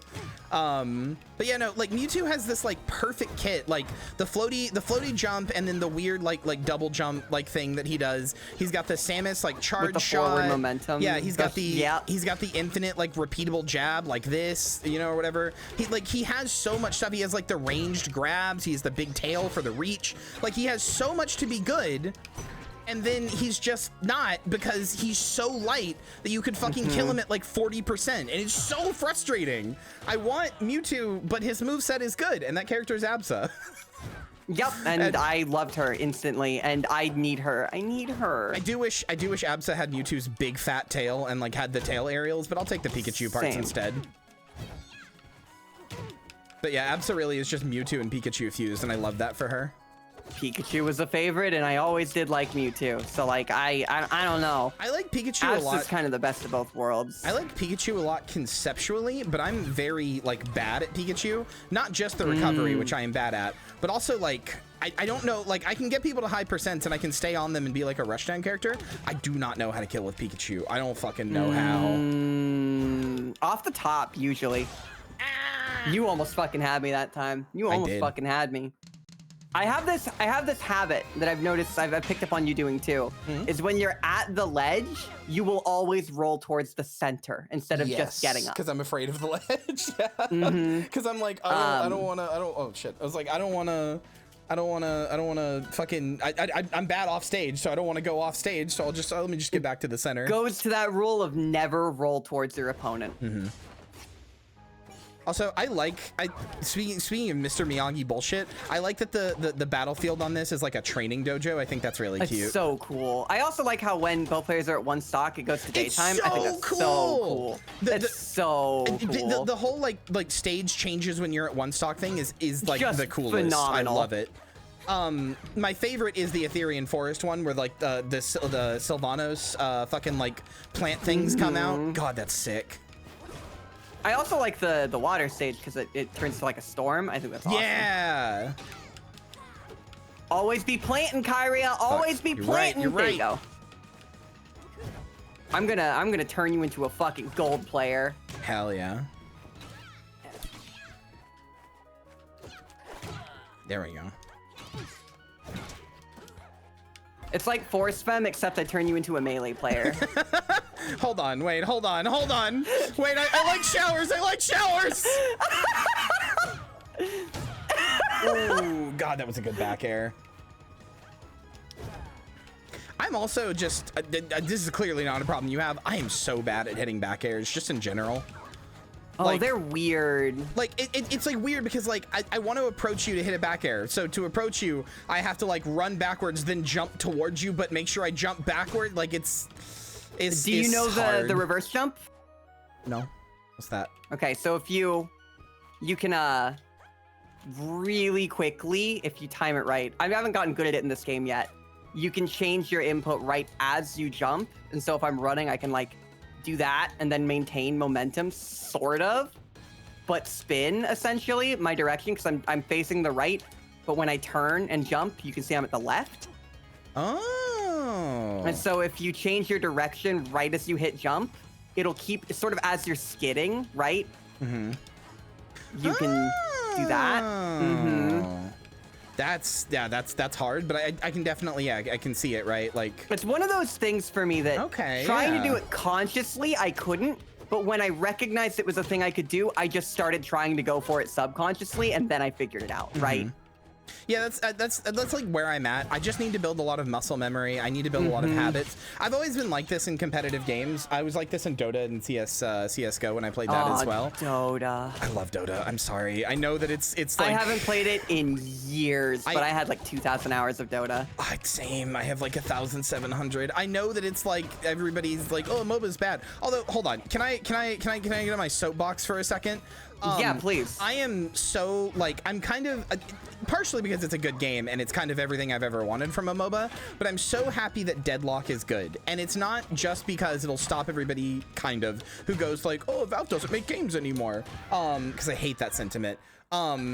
Like, it'll stop everybody who goes, Valve doesn't make games anymore. But also, even within my own community, there have been people who, whenever I was like, oh, Dota's good, oh, I love Dota, like, I played Dota a lot, right? I would say that, and then some, like, and I love these people, don't get me wrong, I love my homies, but every now and then, somebody in chat will be like, ugh, a MOBA? I would never be caught dead playing one of those games. Oh, and then like Deadlock, a League of Legends? and then Deadlock came out, and all these motherfuckers are playing the game, and they're like, wait, are MOBAs good? I'm like, yeah! They always were! MOBAs have been good. They've been good. They fucking been good. It's one of the most popular games in existence for a reason! Like, you don't have to like League of Legends, but you have to acknowledge, you shouldn't. Yeah, in fact, you shouldn't. But like, you have to acknowledge there's a reason that type of game is popular. It's not an accident. Like, fuck. Hey, boss, want to play League? Okay. No. Okay, so there is an old MOBA that no one really remembers because Are you it about lasted to for. Heroes of New Earth me? Am I about to what? Heroes of New Earth me? No. I was about to Dawn Gate you. I remember Dawn Gate! What? Oh my god! What? You're kidding me. You're shitting me. You're fucking shitting my kidding ass. me. I go on the Dawn Gate rant like once a month. Are you kidding me? I really liked No Dawn Gate. fucking way. Oh. Did you play Dawn Gate? Yes. It was so good. It was really good. It was so good. I will never forgive EA. I will never forgive EA. Kyria, they had an entire species of otter people. I know. They had otters everywhere. They had to Mono was otters. my favorite. Oh, I'm very sorry for your loss. I will never get a Dawn Gate again. It was so fucking good. You could play any character in any role. I'm gonna be honest. I zoned out of that game entirely because of the Dawn Gate. Oh no, I was all brain set. I can't believe you played Dawn Gate. I cannot believe you played Dawn Gate. I cannot believe you played Dawn Gate. I cannot believe. I cannot believe you played Dawn Gate. What do you mean? I just liked MOBAs. I don't know. I have met, I think, one other person in my time as a streamer who knew what Dawn Gate was. So one. in part of the reason I liked it was that I don't think Dota was out yet. I don't remember if Dota was out yet when it came out. I don't think it was Dota 2, or at least if it was, Dota it was 2 still in was beta. out. Was it out? Okay, it was still like in way early beta though, right? Yeah. Yeah. So it was early. Right, Dota. right. Okay, then that would make sense. That's why I played it then. It's because I played Dota 2 and I was like, wait, MOBAs are really cool. So I started like going into like all looking the other new MOBAs. Yeah, I started looking at all the others. Heroes of New Earth. I tried Heroes of New Earth. I was like, that's okay. Then I tried League of Legends and I was like, this is okay, but I don't like how much you have to pay for and stuff, and I don't like all that stuff. And then I found Dawn Gate and I was like, oh, this is kind of like League, but I don't have to pay for as much stuff. Okay, all right, I'll play this for a little bit. And also, it was before the League fucking client reimagining and restyling, and they just fucking took Dawn Gate's art style. That's they actually fucking took very Dawn true. Gate's art style. Yeah, early Dawn Gate does look a lot like what like League is now. Yeah, monsters. And it was so good. It had its aesthetic completely on point. The character designs were all unique. The character kits were all unique. It was incredible, and they didn't let it go 6 months before they canned it. Didn't even get out of beta. They gave it 6 months, and then they refunded every purchase that have ever been made on the game and got rid of it. Oh, did they refund it? I thought that was like... They refunded every purchase. I thought that was like one of the criticisms I remembered was people online being like, ugh, nobody even played this game, and the ones that did aren't getting refunded. Which seemed like... they refunded everyone. Seemed fake to me, but yeah, okay, that makes sense. It was a great game, too. I was one of the best players in the world at that game, actually. I believe it. It was admittedly a small game, but I was extremely competent at it because there was an otter, and I love otters, and I was a fucking furry. Are you kidding me? Was a furry, Are you kidding as me? if you aren't still. As if I'm not in the process. Oh, fuck. I can't. Very good, very good, very good. I don't know why I don't know why I didn't work. grab the ledge the first time though. That was weird. That is weird. Because like I went up to it and then I just fell. Yeah. That was great. That was great. Good job. Good job. I don't like how much it makes me blush when you do that. Fuck. Well, I guess I know how to win any game. Wow. Listen, I don't get praised very often. All right. Look, I want to reinforce you and give you positive affirmations so that you'll keep doing it. That's very fair. Ow! It's working. That's true. Oh my god, look at you. There was thought put into that. That was awesome. Everyone tell Kyria how good that it just did. Please. Wow. Please. I'm being bullied on my own stream. I am. You should have known this was gonna happen when you invited me, though. That's true. That's true. You know me well enough. I've seen how the oppers is. Yeah. Boss is good, but also stinky. I probably do smell like fucking like essential oils or something right now. Because my whole body is like a little oily because I got a massage and I did not realize how much like oil there was gonna be. Like that makes it sound weird, but like no, there's it's just so very much oily. It's like, unexpected oily. Yeah. I will say though, the massage was so good that like unironically, I'm like I said. Like my partners, because they paid for it. They paid for it as a surprise gift. And they were like, "Oh, how was it?" I was really nervous because I was like, "What if the lady's like weird? What if she's like transphobic or something? Or like, what if my biggest concern was not actually that the lady was going to be weird. My biggest concern was that I did the up B and everything. You did good. By the way, do you ever get this bug where on the windscreen there's two of the character? No, I've seen it on your stream though, and I'm like, what the fuck is that? I've just gotten used to it. I haven't seen it in any. I think it's just my game. I haven't seen it in anybody else's videos. It's every copy of Rivals of Aether 2 is personalized. Yeah, apparently. But yeah, no. It was so good that after I got out, I messaged my partners and I was like, I will do literally anything I need. I will donate like blood fusion oils if I have to. I will do literally anything I need to make sure I have the money to get this done once a month. That was so good. Wow. I live with pretty chronic pain from being overweight, so like it was really nice. I have never ever gotten one, but I've heard they're incredible. That was my first. I see you also have the habit where you will go and do a maple down air over the stage, even though it doesn't do anything. Yes, yes. I said I also have the habit. I get it. Remember to go for a forward air if you hit with both hits of the dash attack. Oh, right. Is it only both? Does it only do it on both? The second one. You need to hit the second one. Right. Here. Okay. And then.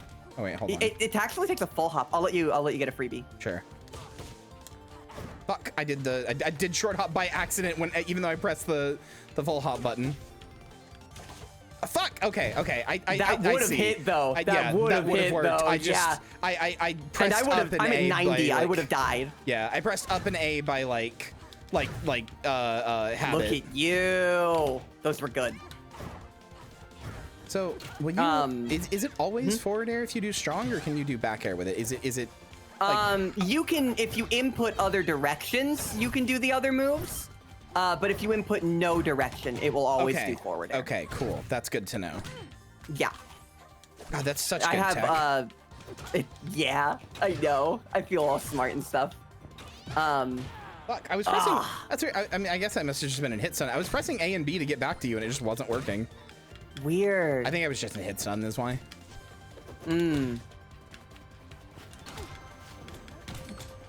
Oh, letting the fucking tornado pass over me from the grab is mean. It's one of my favorite things to do. Fuck, that's so smart. You're getting way better at her recovery. You also hung on the wall, which I never do. I should have gotten you there with it. I should have. You were floating. There wasn't anything you could do. True.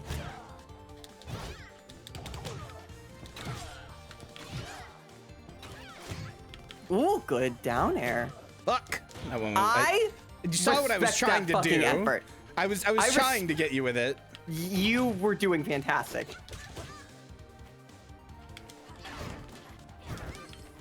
Oh, once you see the versatility of the maple forward air spike, it's like all you want to do. It's like nothing else feels as good.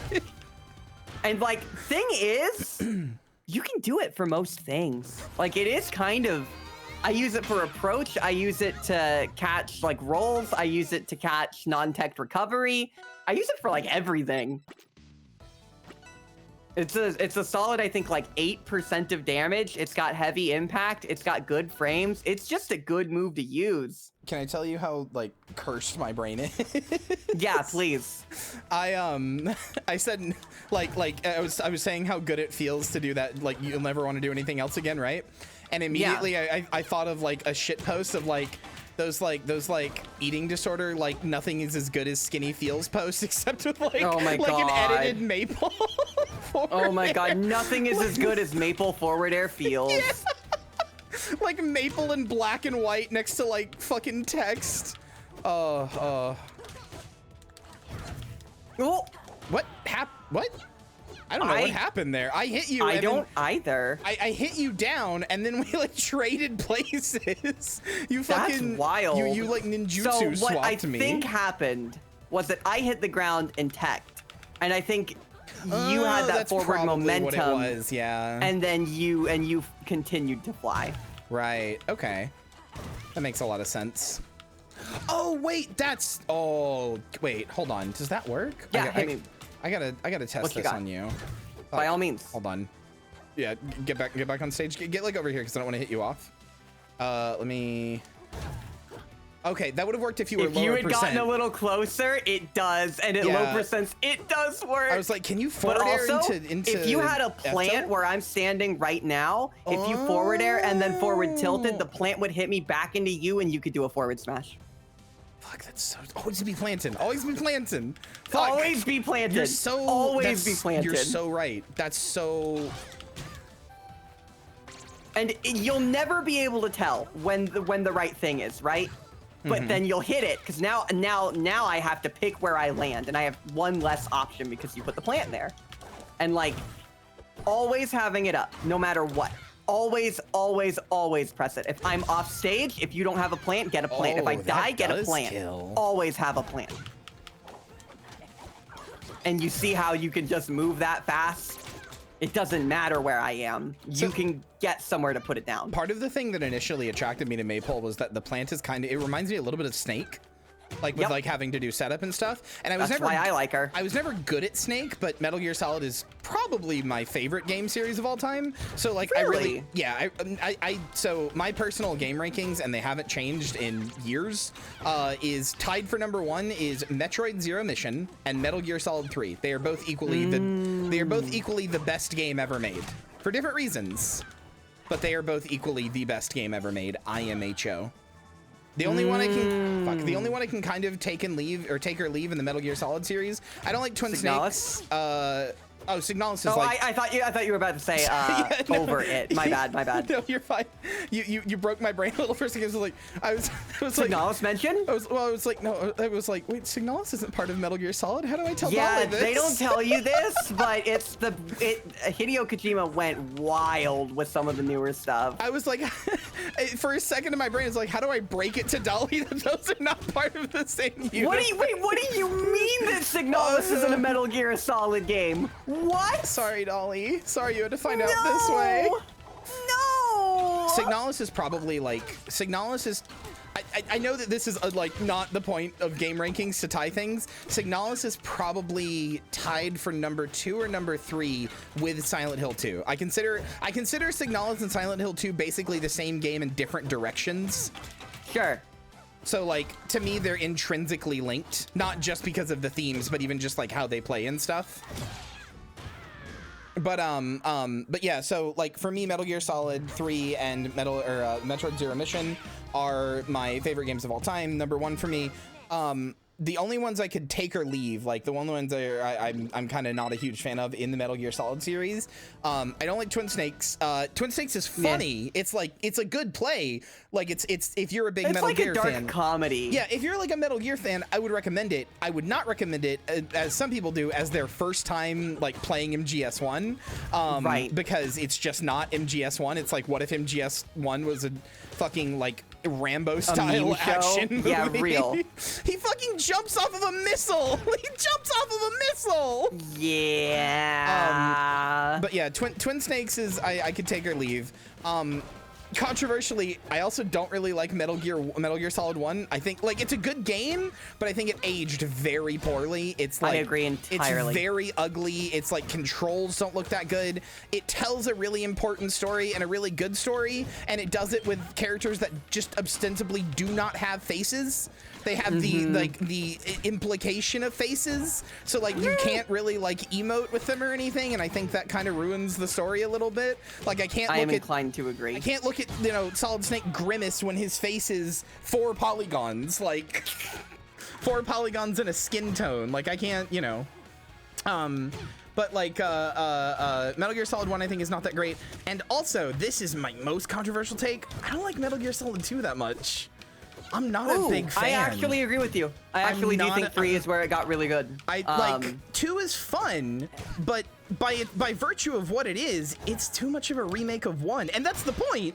Like that is ostensibly that the is point. Explicitly the point. But I just don't like it. Nope. Like from a story perspective, its story is amazing, but like to actually play it, I'm just like, I did an insane thing. My other really controversial opinion is that when it comes to Metal Gear, it's not, it may not be the best way to play the games, but I played them chronologically, starting with Metal Gear Solid 3, then going to Peace Walker, then going to Ground Zeroes, then 5, and then 1, 2, and then 4. That must have been fun. I actually really liked it. Like, obviously the gameplay style shifts and the graphic shifts and stuff like that, but like, you know, like, I genuinely like, it was really cool to see the story unfold and see it like, so, you know, see it like chronological, because MGS5 basically, like, you know, love it or hate it, and I know a lot of people have criticisms of it, especially from the story. It does, like, it did like bridge a lot of like story connections and stuff. It did. It did actually set out to do its goal. Yeah, so like because of that, like if we lived in a non-MGS5 world, I would say it's a bad idea. But because we do live in an MGS5 world, like I genuinely think playing chronologically is not like a bad idea. Like I think it's fine. And like that was my first time playing them too. Like I like Bray said in chat, it's good but not for a first timer. That was my first time playing them, although I will say, like, it's impossible to not kind of know the plot. Wait, you played them chronologically for your first go? Yeah. I will, oh my god. I will say, it's kind of impossible to not know the story of Metal Gear Solid a little bit through osmosis, through like memes and stuff. Like, I already knew about like a lot of the things going in because everybody thinks it's really funny that the story is deep and that makes it silly or whatever. So everybody makes jokes about it, you know, like I grew up around like Newgrounds era. So all the, you know, crab battle and all that shit, right? Like all of that shit culturally osmosis through me. And so I already knew a lot of the story, and maybe that helped. But yeah, my first time playing was through was chronological, and I loved it. I thought it was great. I thought it was amazing. I have an adjacent question. What's up? What's your opinion on Death Stranding? I haven't played it yet, but I think it might be. I think if I play it, which I do want to, like, I'm sure you can relate to this. I have to decide if it's a stream game or a Steam Deck game. Like, do you want my opinion? Sure, honestly. Steam Deck. That's kind of what I was thinking, because it's like, it's such a long game with like swaths of nothing, and I don't have that much banter in me. And there is a lot of it that you're gonna have to like, you're gonna have to take, you know Kojima, right? Yeah, you know there's just some stuff you're gonna have to take at face value as earnestly as you can and just leave it at that, and this game does that a lot. Yeah, I mean, like, trying to Die stream that experience as like a VTuber, and someone's like, can you explain the themes of what's happening here? It's like, no. No, I fucking can't. I don't know why. I'm sorry. I don't know why she calls him Mario and calls herself Princess Peach. I'm sorry. It's You know my least favorite line. Thank you so much. That's like the only thing I know. I do like and that line. That I is think something it's very you just funny. you have to be prepared for it. You do have to be prepared for when Norman Reedus goes and take a poop to see Norman Reedus's ride on AMC advertised on the shower curtain. You have to be prepared for that. You have to be prepared for the Bridges energy drink, previously Monster energy drink. Yes. No, Oh my God. Like, see, I love that stuff. I'm a big Kojima fan, so I eat that shit for breakfast. You know, I love In that that case, stuff. I personally think you'd love it, but I think it'd be a great game to play on your own time. Yeah, if I've kind of been waiting for a few opinions on that. I think you're like the third person who's told me that, and honestly, that's more than enough. I will get around to playing it. But it's a great game. It is a game that, like, I think if I play it and everything, I think it will probably become one of my favorite games of all time. Like, I can just kind of tell there's a good chance. by looking at it. I'm like, oh, this is gonna be one of those games that, like, I think of forever. And people are like, do you have fun during it? I'm like, fuck no. And like, that's the best part. Now, I will say, I actually really do like the gameplay. I feel like the gameplay gets way too much flack. No, that's what I was gonna say. I know I like those types of games. I like those games where, like, I like chore simulators, but I know that a lot of other people don't. But me personally, I'm like, ooh. I mean, I play MMOs. Like, come on. Oh my God. Yeah. Fetch Quest, the game, you know? Mm-hmm. But it plays like, I mean, you probably know enough of it to know that it's like a fucking walking simulator, but it does that so good. It does that so good. Like, the challenges that you face are actually really compelling to solve, and I just find it really, really fun. And I don't know how to feel about Death Stranding 2, but that's a conversation for another day. I mean, I have faith in Death Stranding 2, but from what I understand of, like, what I know of the story, which admittedly is not all of it, but from what I know of the story of Death Stranding, I don't know how there is a Death Stranding 2. There shouldn't be. I genuinely don't think there should be. I'm confused. I also think if that's the case, I kind of trust Kojima to reckon with that. But I'm also a little afraid it's going to be an MGS2 thing where it's like, yeah, there shouldn't be. That's the point. And I'm like, all right, cool. And it's like you kind of jumped the shark. You jumped the shark a little bit here. And the thing about Kojima is, like, that is kind of his thing. He does that a lot, right? And he can often recover from going too far on something. The BB unit in MGS4. But then I look at Quiet and I'm like, hey. That felt so good. Oh, that felt so good. Oh no, hey, that was fucking gorgeous, by the way. Thank you. Thank you. I literally, my brain stopped for a second and it went completely fuzzy and I was like, huh. So I will continue the conditioning and say, good job. That was really good. What do you mean the conditioning? What do you mean? What? What do you mean? Oh. It's working. It's Look, it is working. Oh my God. You figured it out. You fucking figured it out.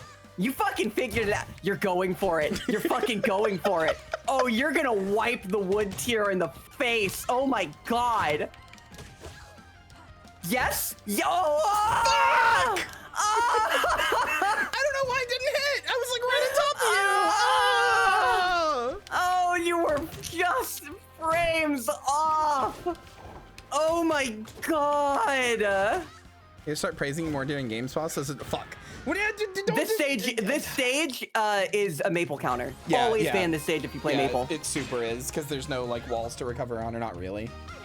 What you had going on there was everything. That was the moment. That felt pretty good. I'm not gonna lie. That was so good. That was like, I know, like, oh my God, that was hype as fuck. Great shit. You know what I'm really hoping Dan does? I'm so glad I had hover because that would have hit. Fuck. You know what I'm kind of hoping Dan does? I'm kind of hoping that Steam added this new feature. Well, new. It's been in beta for a little while. It's not new to me, but Steam added this new feature Oh fuck! I'm so used to playing. I have died a few times because of this. I'm so used to playing Fleet that I look at you falling. I'm like, fuck! I'm in danger. But anyway, Steam added this new feature that's like shadow play recording type stuff. So like you can it's just always recording your game, and then you can take clips out of it and stuff. It's basically NVIDIA shadow play, but through Steam. It's really good. It's really, really good. But games can now optionally add things in their code that send like stuff to the recording API. So like if you play CS:GO or CS2, I guess, and you kill somebody, it will show. I'm very surprised that sent you all the way down. It's because you like short hopped. Fleet's also got the Mewtwo problem of being really heavy. Also, always be planting. Always be planting. You're right. But yeah, like so games can now I pressed the wrong way. Games can now optionally send stuff to the recording API. So like if I get a kill in CS2 and then I look in like the recording timeline of the last 2 hours, or I think it's last hour. I don't remember. I've changed mine to the last 2 hours, but I think it's last hour by default. If you look in there on the timeline, it'll show like when the match started, when you were in menus, when you got a kill. Like there's little icons on the timeline to show you that. And I really hope Dan adds the support for that in this, because it would be really cool to be like, to just like go through and get clips of this game for like, and like show like, oh, here's this cool match I had, and just easily export that. Oh fuck, I looked at chat. Yes, it is in deadlock now. But yeah, no, I'm really happy they added that, because I fucking hated setting up shadow play. I thought it was bad, and having it in the Steam overlay is really nice. Whoa! Look at you. Look at you. Look at you. Oh shit, that looks like I'm teabagging. That's not what I meant to Always be look planting. like. Always be planting. There you go. I let you have that because I told you to do it. Thank you. But yeah, there's just little like bookmarks now and stuff, and I really hope that this gets support for it. Partially because like I've said this before. I feel kind of weird about like it's become so prevalent in video games now. Wow, that was good. Sorry, I just like autopiloted, did the down air, and it knocked you out of your strong that would have hit me, and I feel very good about that. Anyway, I'm lucky that platform was there. For real. You know, you said this is You said this is Maple's best stage. This is also Fleet's best stage. It is, but I also don't use a lot of her projectiles that much. Yeah, that's fair. But down air for sure. But yeah, I feel weird about this though. I've had like conversations with myself about this, but also like I think I've talked about it on the stream a few times. I'd be curious to get your opinion as somebody who's like political opinion I respect. I feel odd about the fact that screenshotting in video games has become such a prevalent thing that like now every controller, the Switch, the PS5 controller, and the new Xbox controllers, all of them have a distinct share button, and all of them all of them do the same thing. If you press it, they take a screenshot. If you hold it for a few seconds, then they record the last they do like a recording of the last 30 seconds. They all do that, and I think it's cool to be able to like, you know, like, oh, there's this cool moment in a video game and I wanted to take a picture of it, and there was this cool moment and I wanted to show it to my friend or whatever. I think that stuff is cool from an art perspective of like getting to share the, you know, the art that is video games. I like that part. The part I feel less good about is it's kind of turned us into free advertisement. We've become commercials for like products. Yeah. And I feel weird about it. Like every time I bring this up, people are like, well, it's just like a cool thing you can do. And like, they're not wrong. I don't want to be a killjoy, but like, it's weird. Like, so if I may, I will attempt to not be inflammatory or polarizing when I say this. But my personal thought is like, there's that rule of when something is, and this is I promise I'll tie back. When something is free, you are the thing that's being product. Yeah, exactly. And so like this incentive and this constant thing on like share, it's because if everything is content, then your content is constantly being sold. It's being advertised. It's advertisement for the game. It's something that is giving visibility to projects and things that have these social media features. Use them so that they can convince people to be free advertising. Yeah. And these buttons are really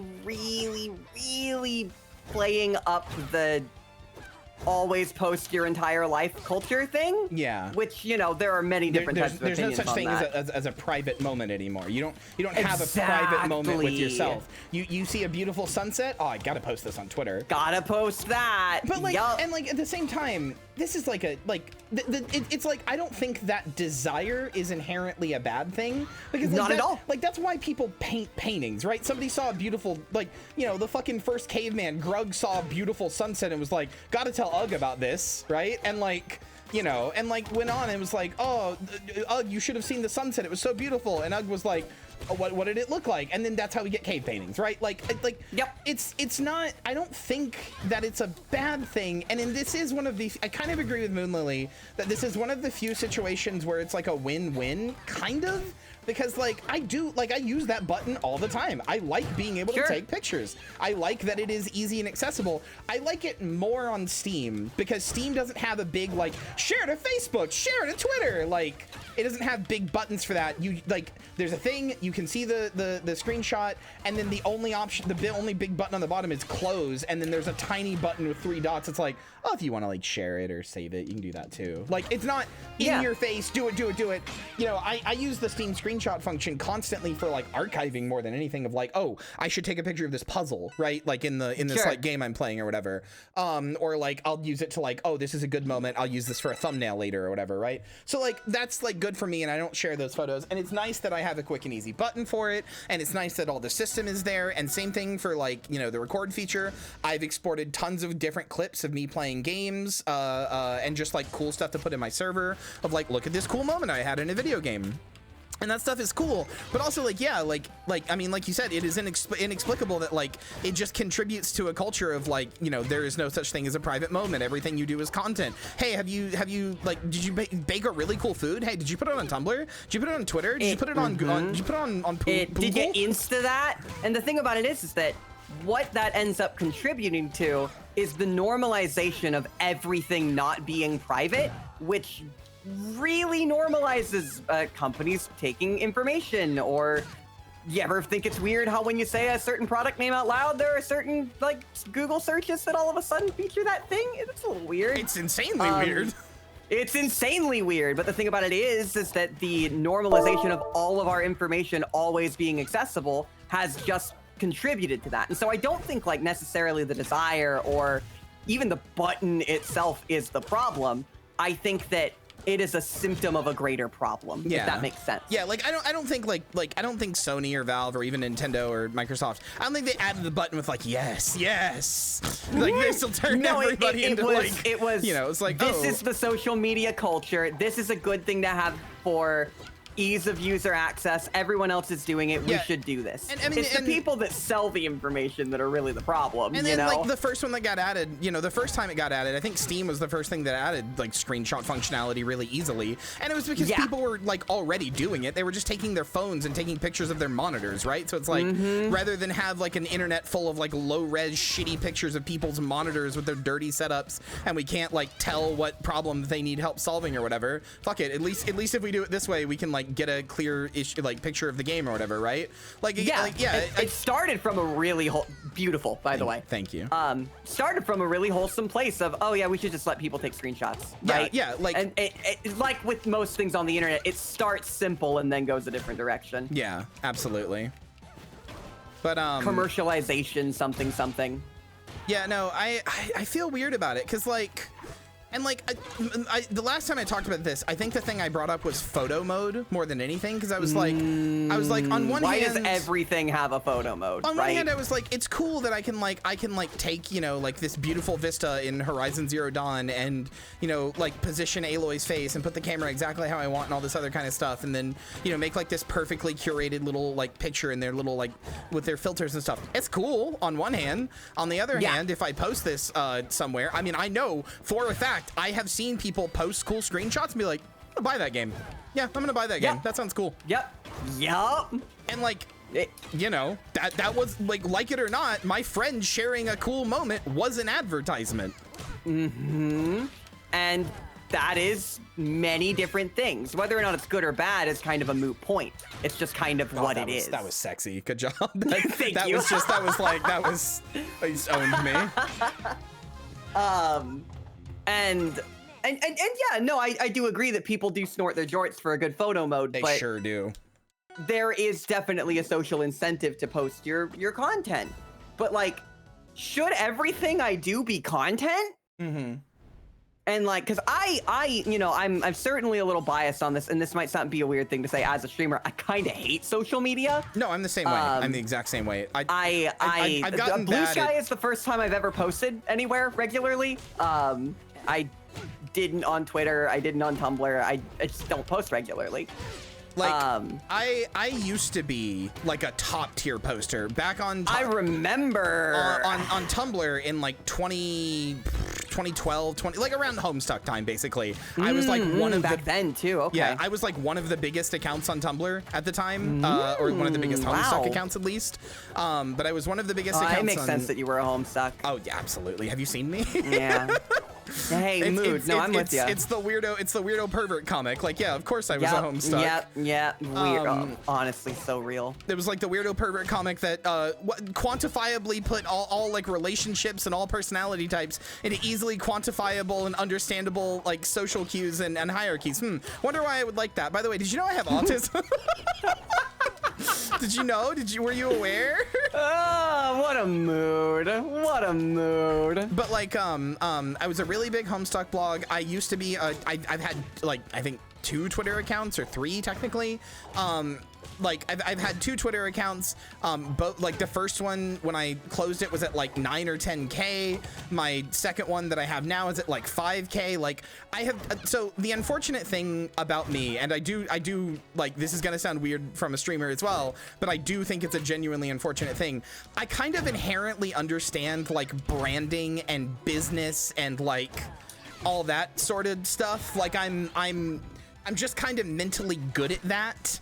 Like it just intuitively makes sense to me how to brand something, how to like, you know, make something into like a marketable thing, whether that's marketable through social equity or marketable through you know, like actual money, whatever. I'm kind of good at that. Like I'm not like a business major. I could probably be better if I went to school for it or whatever.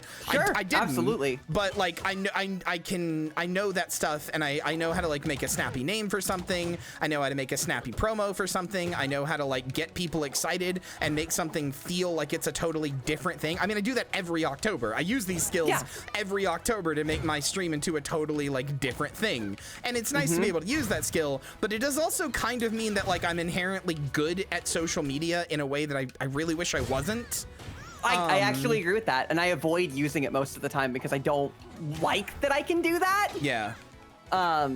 But you know, all of my debuts are all my biggest streams because I start promoting them months in advance, and I give them snappy names, and I make all these plans because I know how to make it into an event. And I think like, and you know, I promise I'll go back to like dicks and butts or whatever soon, but like, it's cool to get real every now and then. Yeah, we get real once in a blue moon, right?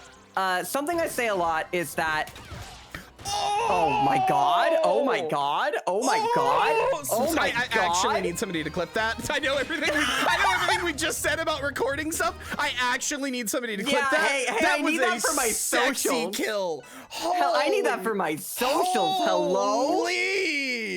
Holy fuck. Oh, okay. Holy shit. Oh. Anyways. Sorry. Yeah. Anyways. Anyway, back to why sharing all your moments is bad. I often say, like, if you watch something, you know, you engage with it using your media literacy. Streamers are media. We require Homestuck. Thank you. We require media literacy in the same way, right? Yeah, absolutely. Like, it's different because I'm a real person behind this. A real pink otter behind this, obviously, but I am, you know, a presentation that's being put on for you, and it needs to be engaged with that same kind of responsibility, right? Yeah. And that line gets blurred a lot by content creators. It's a lot of the time unintentionally, even. Especially by streaming, because like if you're doing like a YouTube Let's Play, you can edit out the parts that suck. but I can't do that if I'm a streamer. And like, you know, sometimes I'm gonna accidentally just like be a little real and like stop putting on the presentation, like, you know, like a long stream might be a little real and stop putting on the presentation for a second, and then oops, now you've like the mask has slipped and you've seen me a little bit, so now that has that part of me is now part of the presentation in a way. And yeah, and it's not that streamers are necessarily inauthentic, it's that, you know, there are some things about me that I don't tell people. Oh yeah, like, you know, not every part of every person is public, and on streamers you want to be even more careful because, you know, you're engaging with people in a different way than hi, hello, I'm meeting you in a bagel shop or something, right? Right. I guess it kind of is like meeting someone in a bagel shop, but there's like plexiglass between you the entire time. And, you know, I'm not going to tell the person on the other side of the plexiglass how I feel about, like, you know, I don't think they need to know my thoughts on the movie Inception. I think it was okay, and I think it's highly overrated, but they don't need to know that, and so I don't have to tell them that. Streamers aren't necessarily inauthentic, it's just what's relevant to this thing I'm doing right now. You know what I mean? Yeah. Oh, Inception? That was fucking I love Satoshi Kon. I love Paprika. Sorry. Fucking base, actually. Fucking base, actually. But yeah, no, like, you know what's kind of funny? I've been grappling with this in the last few weeks recently. You've seen my redesign. You've seen my Yakuza redesign, right? It's a great redesign. I love it. This is none of this, like, this sounds like I'm about to be like, but, and I kind of am, but I still do want to do it. It's not like I'm like getting rid of it or anything. It's great redesign, but I did have this realization a few weeks ago that, like, a huge part of the redesign and a huge part of the ethos behind it is that I don't want to do that anymore. I don't want to, I just want to be me. There is no, I'm removing the plexiglass.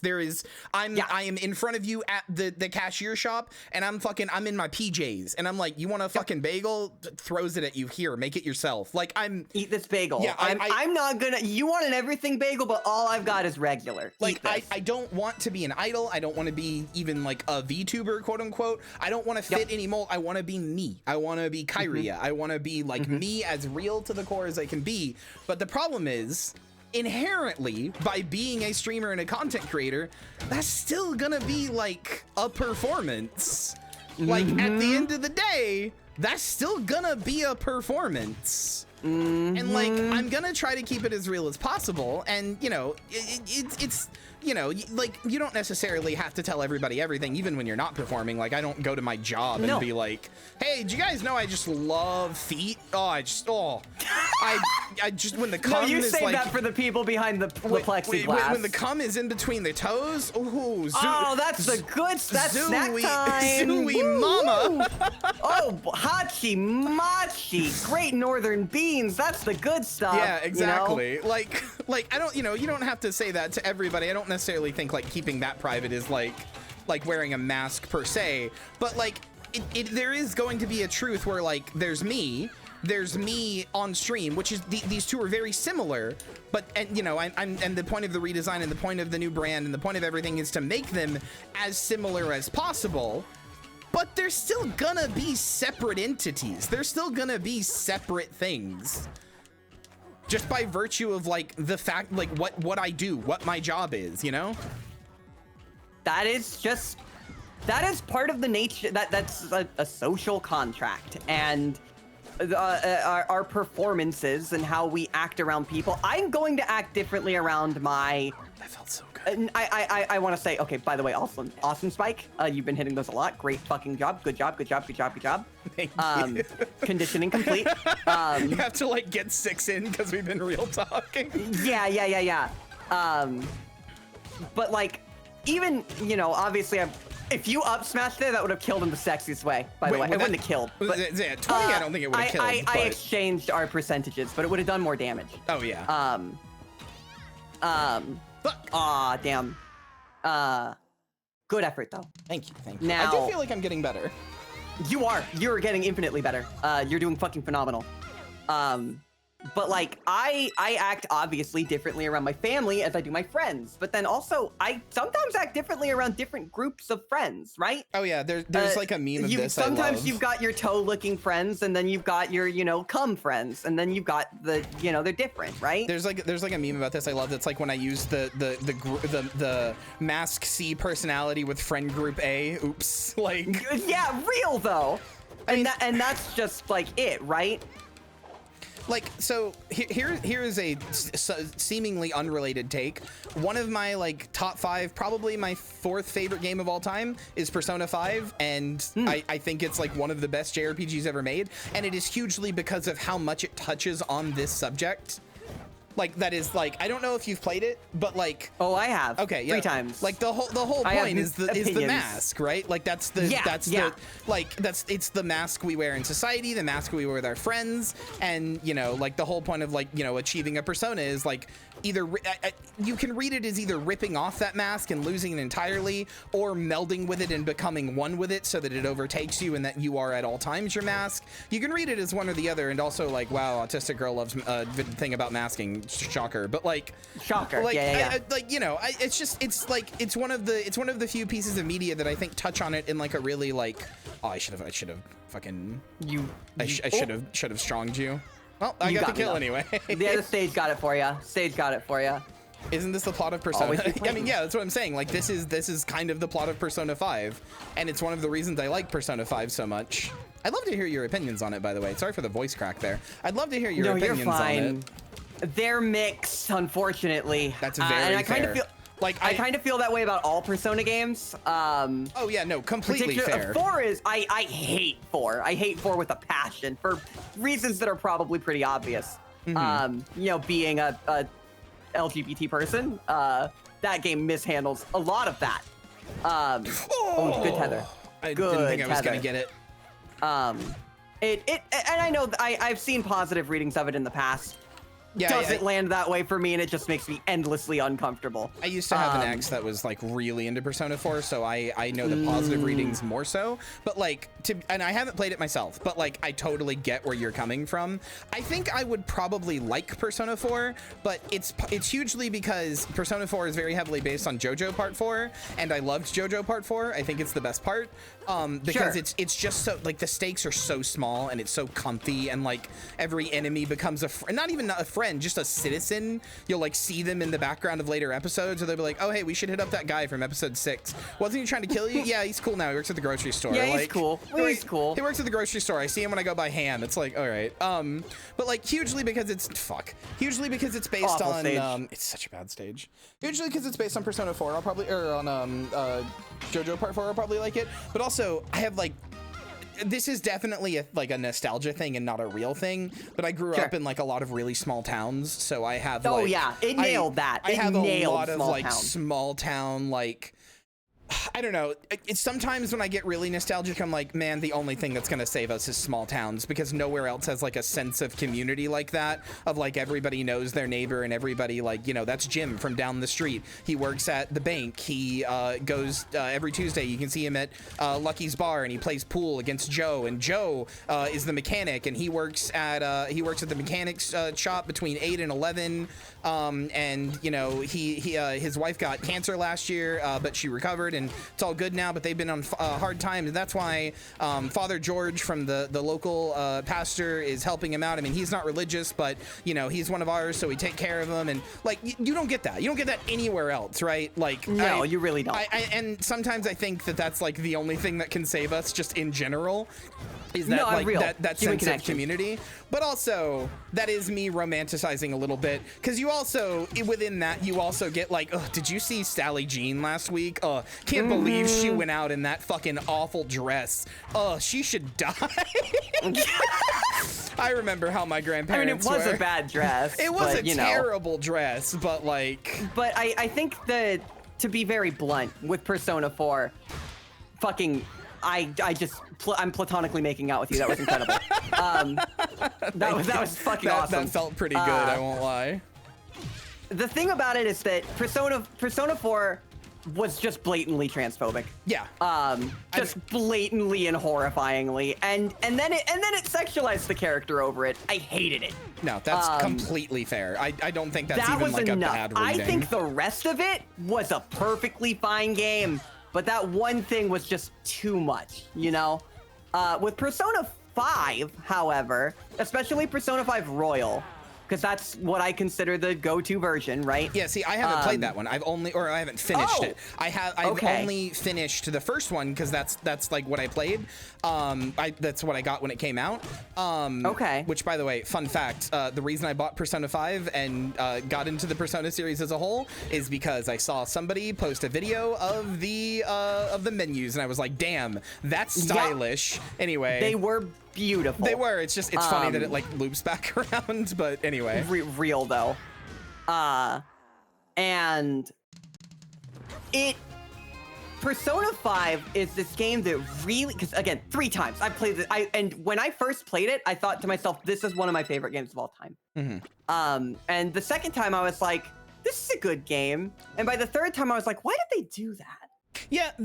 And every single time I went through it more, it almost seemed like it undermined its own narrative by the end, and if it hadn't, I really feel like it could have nailed the being one of the best games I've ever played. It was so fucking close. Yeah, it was so close. But the whole, we're gonna let the adults handle this now as the solution, really. After a whole game of fighting the adults because they're like inefficient and ineffectual and won't do anything. Yeah. But don't worry, we found one of the quote unquote TM good ones, so we're good now. You just gotta go to prison for a little bit, even though you didn't do anything. You gotta go to prison and convince the lawyer that Persona is real, and then don't worry, she's one of the good ones now. Yay! Yeah. And if it wasn't for that end, my opinions of Persona would be as they were. No, that's completely fair. And I really wanted. Do you care about any royal spoilers? Yeah, no, I think I do. Okay, yeah. Then I will leave it at that. I know some of them, but like, I'm probably not gonna finish it myself anytime soon. But my my little sister Marcy is I stream with her, and she is playing it right now. So because I haven't actually seen Royal, I'm kind of living through it with her. So sure. Okay, I will say there even just a little bit. There has been some, or even just from the little bit we've played, because she just beat Madarame, which the game is pretty unchanged up until that point. There's the some quality of life improvements. Some quality of life. There's the 2 new characters and stuff like that, but it's mostly the same. I will say, I do kind of get what you mean about coming back and saying like, hey, why did it do that? Because like, especially with the new characters, like, I don't know her name. I think it's Kasumi. I think it's Kasumi. I think the new girl is named Kasumi. Even Marcy, who this is her first time, or this is its first time playing any Persona game, but also playing Persona 5, right? Even Marcy was like, hey, why does every like scene with Kasumi like feel like they were like trying to get me to fall in love with her and like pander to me and like why are they trying to like waifu this girl? I'm like, yeah. Oh my god, senpai. Like, it's weird. It's weird. Like, it's weird. Kasumi loves you and thinks you can do no wrong and would kill for you if asked. And that's weird. For no real reason? Like, I understand if like An or Ryuji are like that by the end of it, you've been through some shit together. But like, yeah, it's kind of weird too, because Kasumi is right there in the beginning, and if you contrast Kasumi with those other 2 characters, An and Ryuji, you have to spend a whole fucking chapter convincing An to even like give a shit about what you're saying. And even when she does give a shit, she's still like, this is weird and I don't like want to help you with this stuff. And it's only when she realizes that like through this she can get like justice that she had just like assumed, like she had just taken like she had accepted and taken for granted the fact, like, you know, there was never going to be justice done to Kamoshida, right? She was like, she just kind of understood that she lives in a world where that wasn't going to happen.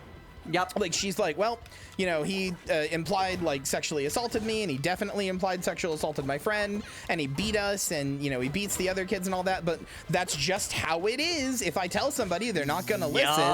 So that's just how that's just capital H how it is.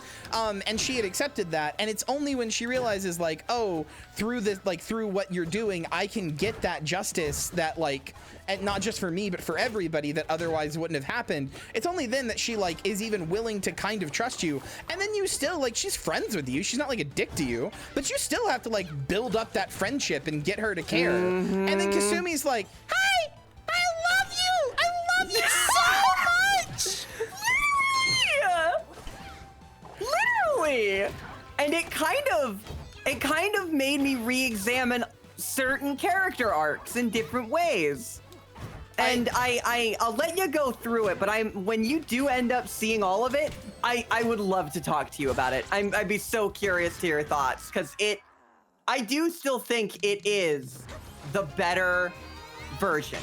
Like by a country mile, I think it's the better version, right? Not just for the quality of life improvements, but for some changes that it makes. But then there are other things that about it that are just rough, and like, gosh, I'm so curious to see your opinion when you get farther in it. By the way, I apologize if like winning against me is getting boring. I'm trying my best. I am having so much fun. Don't even worry. I worry whenever I fight somebody like way better skill level than me. I'm like, God, they're probably so bored. I can tell that you're improving. You went and ran away from me to plant like 3 times. And I was thoroughly impressed that we were having that conversation and you were still doing that. Yeah, ABP. I definitely do. I definitely do have like a conversation debuff, but also like it's fun to talk, so I'm okay with that. It's friendlies after all.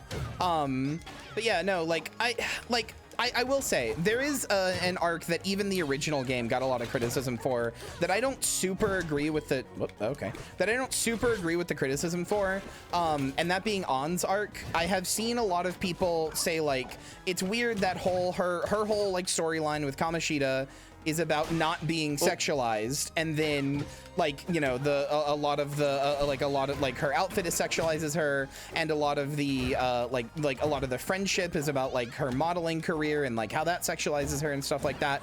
But I don't think personally that the point of Ann's story is to say like I don't like being sexualized is bad or whatever, or that sexuality is bad, or even that on, you know, being horny or whatever, or like being in a horny costume. I don't think the point is to say that stuff is bad. I think the point is to say that stuff is bad when she doesn't have control over it. It's her body. Sure. It's her autonomy. Like, it's not that she's embarrassed or thinks it's bad to wear a catsuit. It's that she wants to choose to wear that catsuit. She wants to choose, and that like that's why it's her persona, because that's like her inner feelings, right? Like she likes doing her modeling job. She likes being a cheerleader or whatever like she is on the team. She likes doing those things. She doesn't like it when Kamoshida forces her to do those things. And that's like a very like stark and important difference.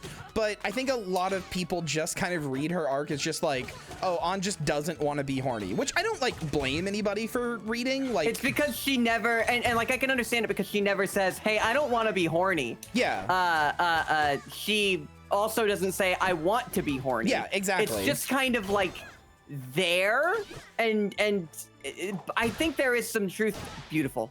I think there is some truth to both interpretations, right? I do feel like the problem with Ann's route is that her character is never really given full autonomy, which is the point of her route. Oh, I actually super agree with that. It doesn't go far enough, like at all. Doesn't go far enough. She doesn't ever take control of her autonomy, even though that's the point of her story. It doesn't go far enough, and it doesn't go far enough because Atlas are cowards, and they wanted the cute blonde girl to be romanceable. So she still kind of has to be like a waifu who will get like sexy for you. Nailed it. Like nailed that. Why did they do this of the game right there? I love Ann. She's one of my favorite characters, and I think her story is great. For me, Ann, like, I don't know. For me, Ann is very similar to like Kill la Kill, right? Like the point is not that horny is bad.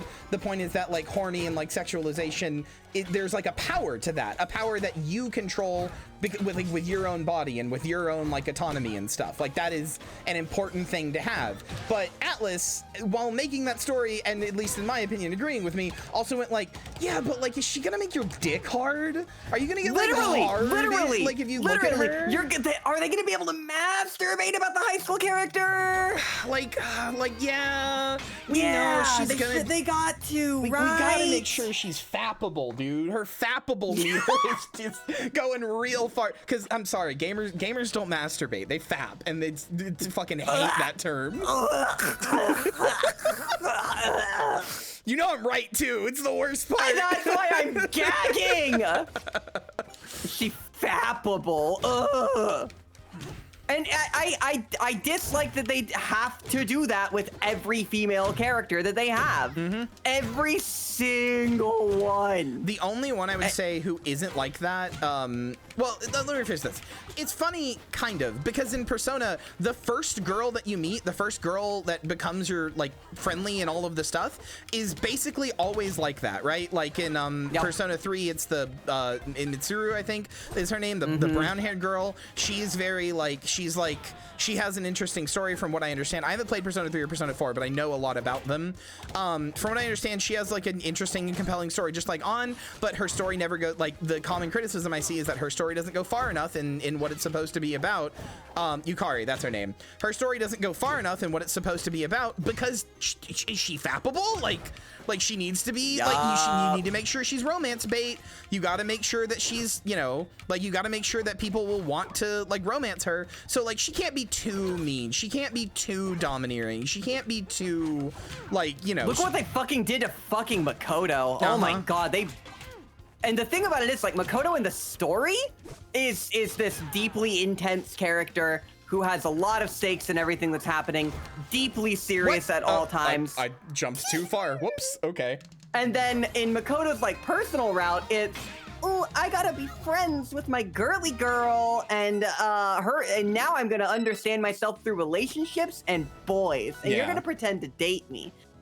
Because that's a classic cliche, when in reality, she's like this deeply serious, I wanna be a cop, ACAB, person, right? There is no exploration of her character.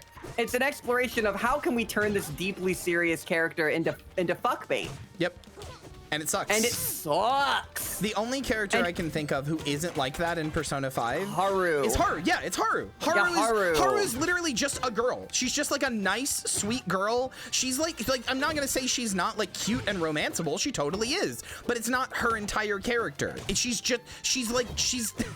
Haru is really funny to me because she's just normal. Like everybody else is like a character archetype, which is not a bad thing. That's like a common way to write characters and anything, right? But like Ryuji is like the delinquent archetype. On is like the fappable girl archetype. Makoto is like the strong, serious, like but soft, ooh interior archetype. Like everybody else is an archetype, and that's a normal way to make characters.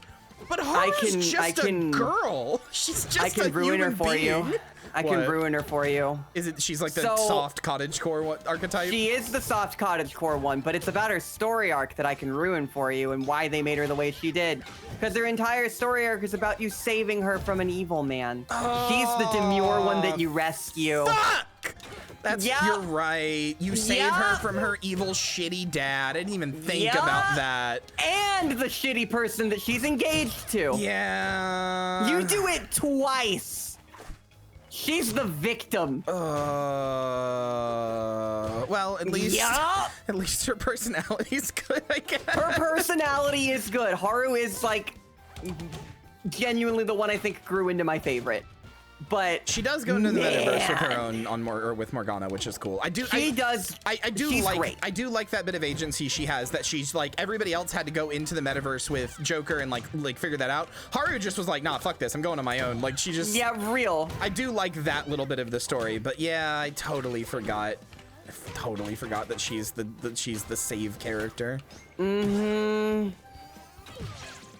And like in the actual story, that goes in a really interesting direction because you fucking kill her dad. Yeah, Shido sucks so bad. Like he fucking dies. And that is really, really, really compelling. Because now you have to deal with the fact that like saving her killed her dad. Yeah. Well, you wouldn't have to if it went into the story. Yeah, real. It's great. Like, I don't know. I really like Shido as like a character. Like, he's like a bad guy, but he's like a good, like well-written bad guy. Because he's a very like familiar, like common bad guy. But also, at the same time, that is weird. Why'd that send you backwards? At the same time, I was on the other side of you, but the hitbox still hit me. So my own direction sent me. Yeah. I almost got you with that, but you were yellow for some reason. I don't know why you were yellow. You almost got me with that. But yeah, I like Shido a lot. He's a good villain, good, well-written and stuff. But also, at what cost? Because now every time I hear Fred Tatascore in anything, I hear his voice and I go, damn brat, I'll sue every time. real. Because God, they make you hear that over and over. And I just don't want to play on this stage. I'm sorry, I hate this stage. You can pick the stage. Yeah, you're right, I can. You can pick a random stage every time. I'm sorry, I just hate this stage. No, you're valid. You're valid. You're valid. Oh. She saves herself. She doesn't need saving. She's trying to save herself. I wish that's what her story was about. I did random again, but it's okay. It worked out. I get what you're saying, Hannah. I don't totally disagree that like her story is about saving herself, but like she's still like I get what Dolly is saying. She does save herself, but she's still ultimately the like damsel in distress trope, just subversed, or like doing it like the opposite, subversing it. Is that the right word? I don't know. Yeah, my brain is not working all of a sudden. And I think the thing is that by having her no story in the game, and this is just the nature of this kind of game, right? No story in this game gets to happen without Joker being present and everyone saying it's him that did it. Yeah, I mean that's just a JRPG thing, kind of, because like it would be weird for Haru to like show up to one of the meetings and be like, oh yeah, by the way, this whole side quest happened. You just weren't there. Like you'd be like, you'd be if like, it was okay. shown through a flashback, then it would truly be her saving herself, right? Yeah. It didn't happen in a way that the agency was entirely hers. It was hers and that boy who saved her. But and like, go ahead. I was just gonna say, but also like. While I really like subversive media a lot. Like, I think subversive media can be interesting and fun, and in general, I like it when a trope is subversed. If you're doing like a subversive trope, you have to accept you are also still doing the trope. Even if you're doing a subversive version of it, you're still doing the trope. Like, it's not less damsel in distress because, you know, Princess Peach saves herself this time. It's still damsel in distress. And now it's a girl boss, right? Yeah, now it's a girl boss who's having... falling into the same problem. Now it's a girl boss who's having girl dinner and doing her girl math with her girl job. Yep. Sorry, I like... it's all... I like girl dinner, but everything else, every other girl thing, I really hate. Especially because, like, maybe this is like, maybe I'm just being a killjoy. Maybe I love being a killjoy. Maybe I'm being a killjoy. I kind of like being a killjoy sometimes, but I also... Oh, that felt good. Are you gonna get back from that? No. I didn't even get up. I laid on the ground from that knockdown waiting for you. I was just sitting there sleeping like, oh, is it gonna work? Is it gonna work?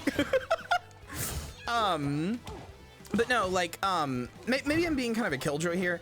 I don't like girl math and girl job and all this other kind of stuff, because a lot of it, like, I feel like you're kind of repackaging sexism a little bit, because a lot of it is like, oh, I'm doing girl math, which stands for I'm doing math badly and wrong. So girls I am hooting, I am hollering, I am on my feet, literally. Thank you so much. Like, so girls just can't do math? I mean, I can't do math. I'm a girl, sure, but like... It's the same thing, like, I'm gay, I can't drive. Okay, but maybe, like, hang on now. Maybe this isn't like a thing. I'm just a dumb, stupid, trolls my hair. I'm just a dumb, stupid girl doing my dumb, stupid girl math, and I'm working my cute little demure girl job that doesn't actually require much skill or effort. And tonight I'm gonna make girl dinner. If you want to do your bimboification plate, please don't do it in front of me, okay? I don't want this. Don't do this right now. Yeah. You know, like. I can't do this. I can't do this. I don't know. I can't imagine making a joke out of like. I love not being able to make decisions. Like, okay, that's not Okay, but hang on now. I think decision making's cool. I think there's also different levels of like, this is also maybe a hot take. I'm just hot take central with you, I guess. I'm sorry. Hey, that's what I do. That's what I do. That's what we do here. Well, it's just because I like doing real talk with you because you've got good opinions and aren't gonna like yell at me about it. No. But I also just feel like this is like sort of an unspoken social contract that I feel like doesn't get acknowledged enough or a lot, which is like there are different levels to jokes. Like I could say I'm doing girl math to like, you know, like one of my best friends. I could be like, haha, I'm doing girl math because I'm a girl and I'm bad at math. So haha, that's funny. That works for me. Yep. You can't make a joke like that about like generalized stuff. Or like maybe the better way to say that is like maybe you can't post that joke publicly. I don't know. I think there's different, like, I can insult myself. I can't insult like women as a whole. And like you can accidentally do one by trying to do the other depending on where you make the first, like like where you make that joke. If I make a girl math joke to my best friend in our DMs, that's not gonna hurt anybody. That's making a joke about me to my friend. If I make a TikTok about, haha, I'm doing girl math, like, well, now I've just kind of perpetuated the idea that, you know, girls are stupid and can't do math. Yes. That's exactly it. Because like, it just boils down to putting people back in boxes. And I think like when you're chilling and you're talking with your friends and you're like, ooh, tee eating a girl dinner. I just ate a handful of goldfish. That's a funny joke between friends. But when you're sitting there and trying to have like a post that a whole bunch of people are gonna say, being like, well, all girls do this, all of a sudden you are, and I know this is gonna sound a little silly, you're doing like softcore not marginalization,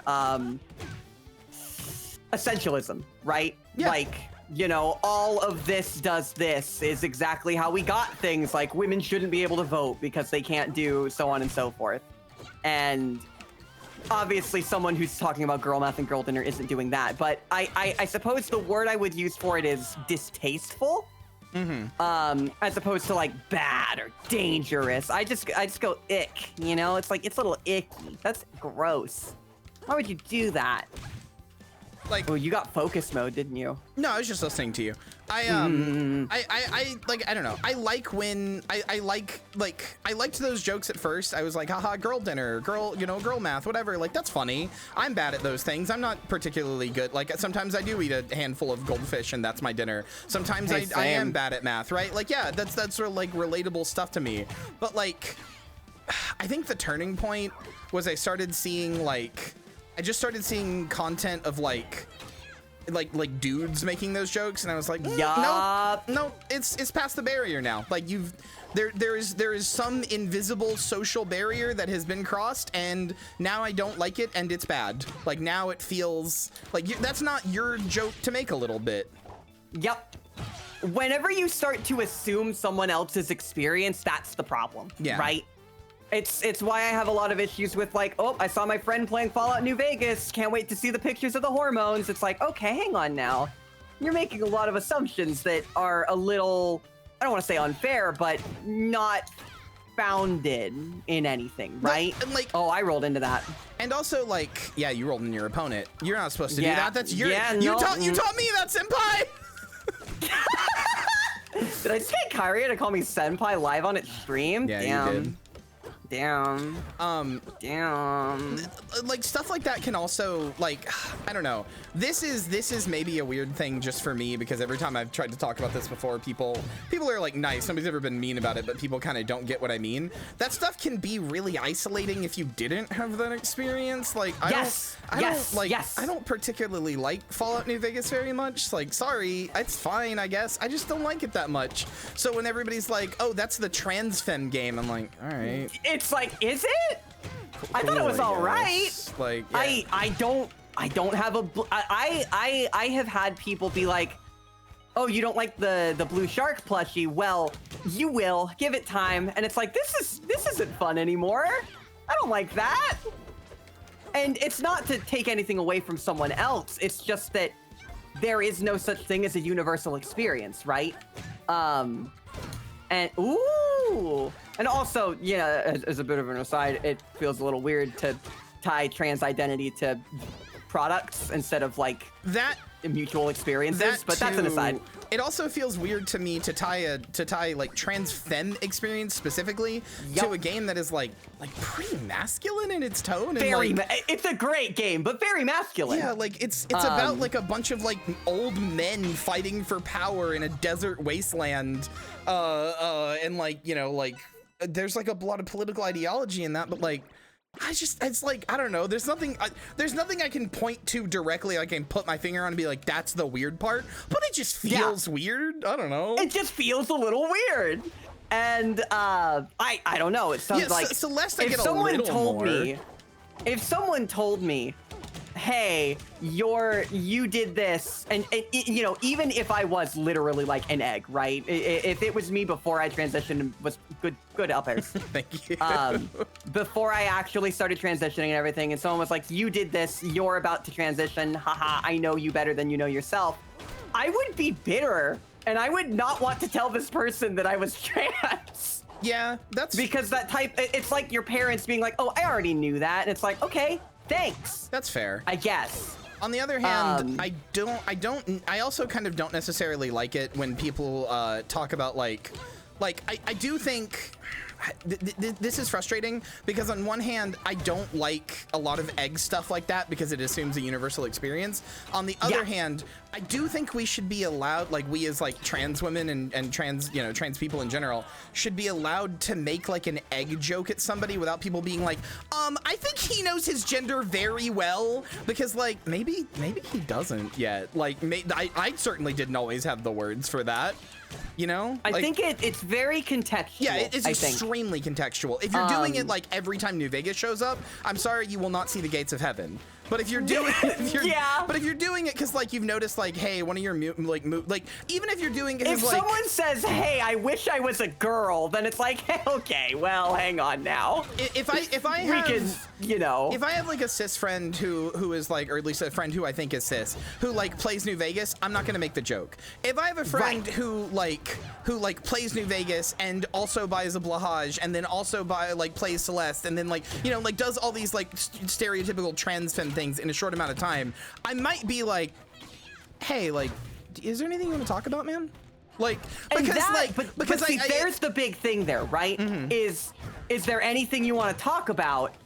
I have opened the door for you here. I have noticed some things. What's up? Yeah. Versus like, well, I know you better than you know yourself.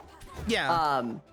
And I do think there's a good middle ground there, because there are certain things that become known within community, right? And a lot of people probably did play Fallout New Vegas because their fellow trans friends were playing Fallout New Vegas. Mm-hmm. And so it did become something of a shared experience.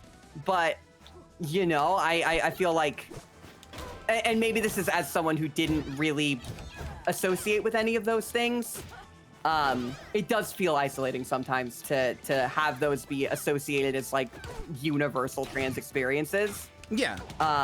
Especially like energy drinks. Like, man, I hate energy drinks. They ruin my life. I like energy drinks, but like I'm the weirdo who literally does not get affected by caffeine. Like I have ADHD. Sure. I have that type of ADHD where like it just literally does not do anything to me. Like, or maybe it's my super liver. Dolly, do you know about my super liver out of curiosity? I don't. Okay, Are you able to drink a shit ton of alcohol and just be fine? I have drank an entire like 24-ounce bottle of Everclear in like 2.5 hours, like over the course of 2.5 hours, and I felt nothing. Literally nothing. Not even like the slightest buzz. Also, medication doesn't work very well on me. like I have to take like 6 ibuprofen before it like does anything to my head. I have a super liver. No kidding. Yeah. How much Everclear? A lot. I don't know if it was exactly a 24-ounce bottle. It was a whole bottle. It is now. It was a whole bottle. That's what I remember, because I did it like 2 years ago. But I drank a whole bottle of Everclear.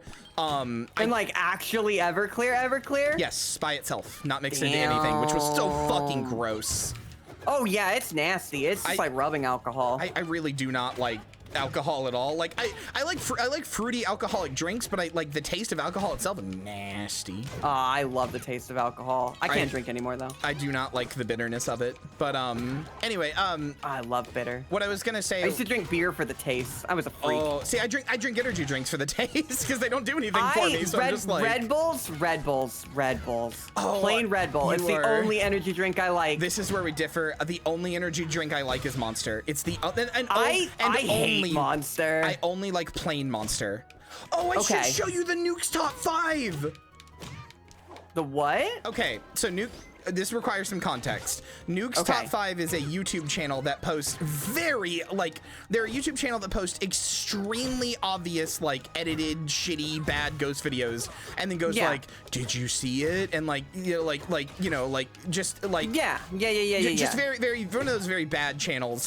They also like half of their content is either stolen from Reddit or just off of somebody else's YouTube channel, and they do credit the person. They'll be like, this person on Reddit or this person on YouTube, this YouTuber was finding whatever. But like it's still just like stolen content, so whatever, fuck them. Yeah. But anyway, I think Nukes is incredibly funny because they're all like, he'll show the most like fucking my first 3D model Blender animation obj file and put it on there and be like, oh, this YouTuber saw a scary thing in his house. Did you think it was real? So I think he's really funny. So I used to watch him on stream when I would do long streams and it got late at night. So so he kind of gained like relevance on my channel through that. And then one time I told chat that energy drinks don't affect me, that I feel absolutely nothing from them. Caffeine just as a supplement just does not work on me. It doesn't make me sleepy, doesn't make me woke or like wired or anything. I almost said woke. doesn't make me have blue hair and pronouns, doesn't make me wired, doesn't make me do anything. Wow. I'm just totally normal on doesn't caffeine. Make you woke. Doesn't make you woke drinks. Drinking that game girl water. Not gamer girl water, but like Aloy from Horizon Zero Dawn girl water. It's specifically machine coolant in that it is off of the machines from that game, and also drinking it will kill you. Yeah, that too. But yeah, no, so oh fuck. Oh, I can't believe I recovered that. Okay. Anyway, that was good. You're figuring it out. So to prove repetition. To prove that energy drinks don't affect me, I did a just chatting stream where I went to my local gas station and I bought, because I live right next to one, and I bought 5 different energy drinks. I tried to buy them. Fuck. I tried to buy the most like common ones, like Rockstar, Monster, Red Bull, like just like the ones that everybody knows, right? And then so I bought 3 of those, and then there were 2. That was like all they had, so I bought 2, some slightly more like regional specific popular ones. I tried them all, and I found all of them pretty disgusting, except for the Monster, which I thought was okay. And then at the end, I was like, what if I combine all of them into 1 cup with equal parts? What if I combine all 5 energy drinks together with equal parts? And Dolly, I'm not kidding. It is the best drink I've ever had. It is an ichor of the gods. It is ambrosia itself. You're lying. No, I have had other people verify this. I have had other people go get all 5 drinks themselves and test it. It is ambrosia. It is nectar of the gods. Chemical potion that makes you so awake you see God. Nobody and it also believes tastes like God's sweet slick. That's awful. Nobody believes me, but everybody who tries it goes, oh my God, you're right. Oh no! Which 5 drinks? I don't remember all the 5 drinks exactly. I know one of them is like Mountain Dew, orange pineapple, mango juice from concentrate. Like it's got a really long name. That's why. No, it's not. That's why. It's not Mountain Dew. I don't remember which one it is specifically. Or maybe okay, but it's a Mountain juice Dew. One. That's why. But you add a thicker. Oh, I wait. No, Kyrie's right. I see it coming together. I see it coming together. It serves as a base for the other ones. That's perfect. Perfect. There is a VOD of it on, if you look up energy drinks on my YouTube channel, you can find that by going !YouTube. This isn't meant to be like a promo thing. Just if you want to see what the drinks were and see for it yourself, you should subscribe. I not only got all of them, well, you should, but I not only got all of them, I decided to make it so that, oh, I've done that so many times on Fleet. I kind of hate Fleet's up B. It's the worst. You teabagged me. Oh, I'm sorry. I didn't mean to. All right. No, hang on. We'll get back to your story in a minute, Kyria. Wait, no. We'll get back to your story in a minute. Senpai, please. Fucking. I'll show you. I just like the animation when Maple spawns. I'm sorry. I literally thought you were gonna say I just like the way it feels. I just like the way it feels to be him, Senpai, please.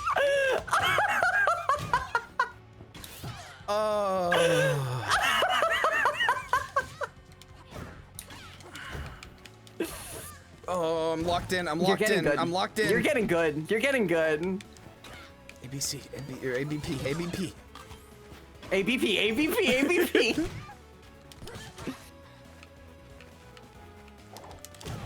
Oh, I'm lucky I tilted. Oh, shit. I thought I was you. Good job. Good fucking work. What the fuck?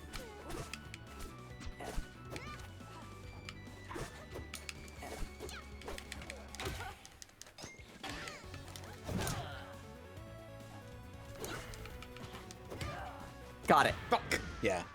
Oh, okay. Oh, anyway. God. If you want to go on my channel, there is the VOD there. I put, not only do I say the name of all the drinks, but I got their specific PNGs of the exact drinks and I put it on screen so you can cross-reference. But no, I have had, I think, 4 different people now try it and have it, and everybody has been like, it shouldn't be this good. It shouldn't be this good. It is good. It is legitimately one of the best drinks I've ever had. And what's funny is I dislike all of its components. Except for the monster. I dislike every component in it. Oh my god. The only energy drink I ever liked was Red Bull. I love the taste of regular Red Bull. So good. Red Bull? It tastes like Skittles. I think Red Bull was the one I hated the most because to me it tasted like medicine. People do not like Red Bull. I don't know why. I mean, I guess I shouldn't say that. It's like one of the most popular energy drinks, but a lot of people I know don't like Red Bull. Most people like Monster. Yeah, no, I'm a Monster girly, but really only basic Monster, and then like the Nitro, like one that they do with nitrous or whatever, that one as well, but that's just basic Monster with a different like canning method. I never liked the Nitro thing. I don't like the tiny bubbles. I don't like it when it's creamy. Or maybe it's not Nitro. It's the one that's called like Dry, I think. I don't remember the exact name. I don't remember the exact name, but there's one Monster that I like better than regular Monster, and it's just regular Monster, but it's like got an adjective in front of it. I think it's Dry, but I can't remember. Okay. But it's really good. Oh right, Pepsi Nitro tastes like girl cum. This is another. I don't understand that. I tried it. I don't agree. Why did everyone had this opinion? I regret to inform you, I also have this opinion. I didn't believe it either. I was like, shut the fuck up. I was being a hater. I was like, whenever people said it, I was like, shut up. You're so stupid. That's literally what I did. And then I tried it and I was like, this tastes like Pepsi with nitrous. That doesn't taste like, what kind of soda chugging girl cum are you glugging? What the fuck? Dolly, you've just drink water. Dolly, you've just been sucking off the wrong girls. You've been sucking off the wrong sucking girls. Off the right girls. They're hydrated. No, they haven't been eating enough pineapple. They eat pineapple and they drink water. Like, what do you mean? Fucking, I'm not looking to get any. That's too gross. I'm not gonna say. I'm not gonna say that one. I have to remember I'm not at my own stream. I can't say whatever garbage comes to my fucking... Nah, speak your truth. Speak your truth. Say whatever you want. Look, I'm not trying to take any stones out. You know, I want it to come out as a cream. Come on. No, you're right. Incredible. God, I've had a kidney stone. Fucking literally the worst pain I've ever felt in my life. I went to the fucking hospital for it, and they were just like, "Yep." I hate them. I have never had one. I've never had any sort of stone. The idea of it makes me squirm. I hate it so fucking much. I'm not trying to gross you out. The pain was so bad. If you give me details, I will vomit and leave. Okay, then I mean that. I'll stop then. Thank you so fucking much. It just wasn't good. I will say, irrespective of the pain though, fuck the American medical care system, because I went there in some of the worst pain I've ever felt in my entire life. And granted, it was at like 3 a.m., but I went to like an emergency care like hospital at like, because we got woken up. I got woken up by the pain. We went to the hospital because I didn't know what was happening. I'd never had a kidney stone before. I'm not even really sure why I got it, because I don't really drink that much like stuff. I mostly just drink water, but I never had one before, so I didn't know what it was. And so I went to my partner. I was like, we got a hospital now. We got to go. Like I am dying. There is pain in me that only God could explain. And so we go there. And we get there at like 3:30 a.m. and they're like, oh, all right, well, check in at the thing. And I'm like, oh, okay. So we write down all my details, or I write down all my details while I'm in an immense amount of pain. And then we sat there for 5.5 hours. By the time they saw me, I wasn't really in pain anymore.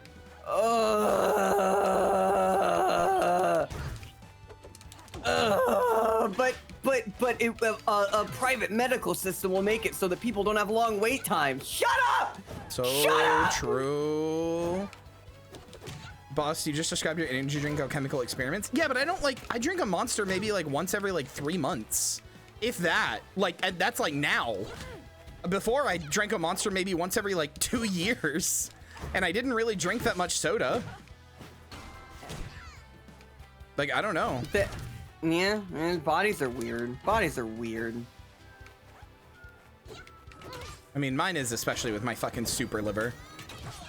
Yeah, real. Yeah, all your kidney strength went to your liver. I mean, the unfortunate problem with having a super liver and that medication not working is that also extends to HRT. So like, well, actually, this kind of leads back into what we were talking about with like stuff feeling isolating. This is very much a me thing with my weird super liver, but I feel very isolated when people talk about like a bunch of like transform experiences as like a universal thing. Like, oh, I get fucking hot flashes and periods, or my skin is like so soft, or I can cry now, and all this other kind of stuff. And I'm like, I'm happy you're experiencing all that stuff, but I sure am not. And like, right. And like that is very much a me specific thing, but like it still feels pretty isolating. Like it's still like I'm still to like feel like any experience is universal when that isn't the case for cis women or cis men, right? There isn't a universal experience in those cases, right? Some cis women have PCOS and their experiences are, that was weird. I didn't have my jump. They don't have the typical normal experiences. Their periods happen once every 6 months, maybe. You know, the idea of any unified she just doesn't get periods. Yeah, and then when they do happen, they're like a nightmare. Yeah, they are. And like, there are just so many different types of experiences out there, right? That unified idea of this is what it is or it's not correct is just so not real. But it is isolating when everyone talks like it is, and then it's like, well, okay, but why doesn't mine line up with that? What's wrong with me? Yeah, right? No, I get this really bad when people are like, I get that sort of like weird sort of like social FOMO with a lot of things. Like when everybody, I mean, ironically, I get this with New Vegas because again, I wasn't joking. I don't really think New Vegas is that great of a game. It's fine. Like it's not bad, but I don't think it's like, you know, Obsidian's gift to the world the way that people think it is. I don't think it's better like than Fallout 3 and 4, and that's about it. My hottest take tonight is I think it's like equivalent with Fallout 3. I kind of liked Fallout 3 more, but that's more of a personal thing. I think it's pretty equivalent. Yeah, that's when I do disagree with that one, but I do respect you. I do respect you. I get this a lot though, where like people will, I don't know if that transferred back onto me or not. It does the minute that you grab someone. Yeah, the minute the grab occurs. I get this thing where like when everybody is enjoying, like let's say a new, you know, game A comes out, right? New game, everybody's like fucking love game A.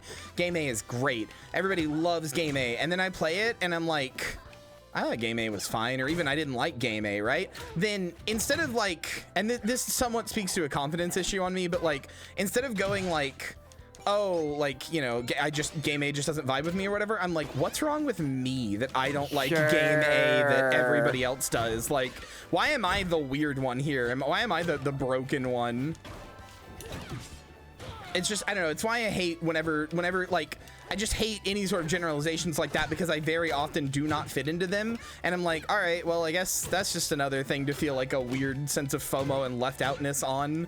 Like, I'm the weirdo who doesn't fit into, you can say Breath of the Wild. I was trying to not draw more on take. Oh, I also didn't like Breath of the Wild. I liked Tears of the Kingdom, but I didn't like Breath of the Wild. I have 100%ed Breath of the Wild, meaning all Korok seeds 3 times on 3 devices. I do not like the video game. I have given it. Why did you do that? To give it every. Well, okay, let me rephrase that. There was one time I liked it, and it was the last time, and it was only because of a very specific change that Nintendo is too. I just was not locked in on that one.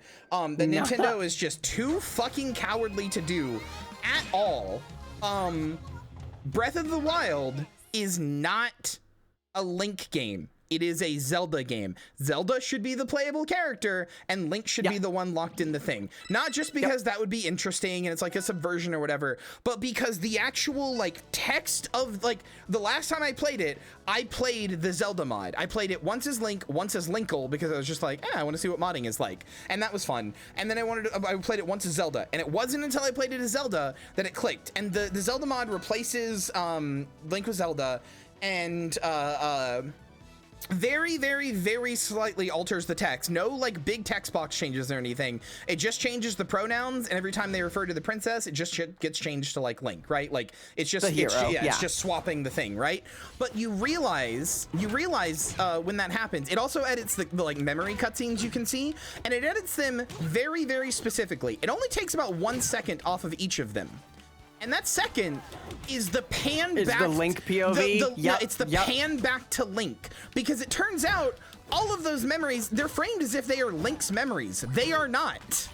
All all of them start with like Link, so you know he's there, so you know he was there too, and that's why this is his memory.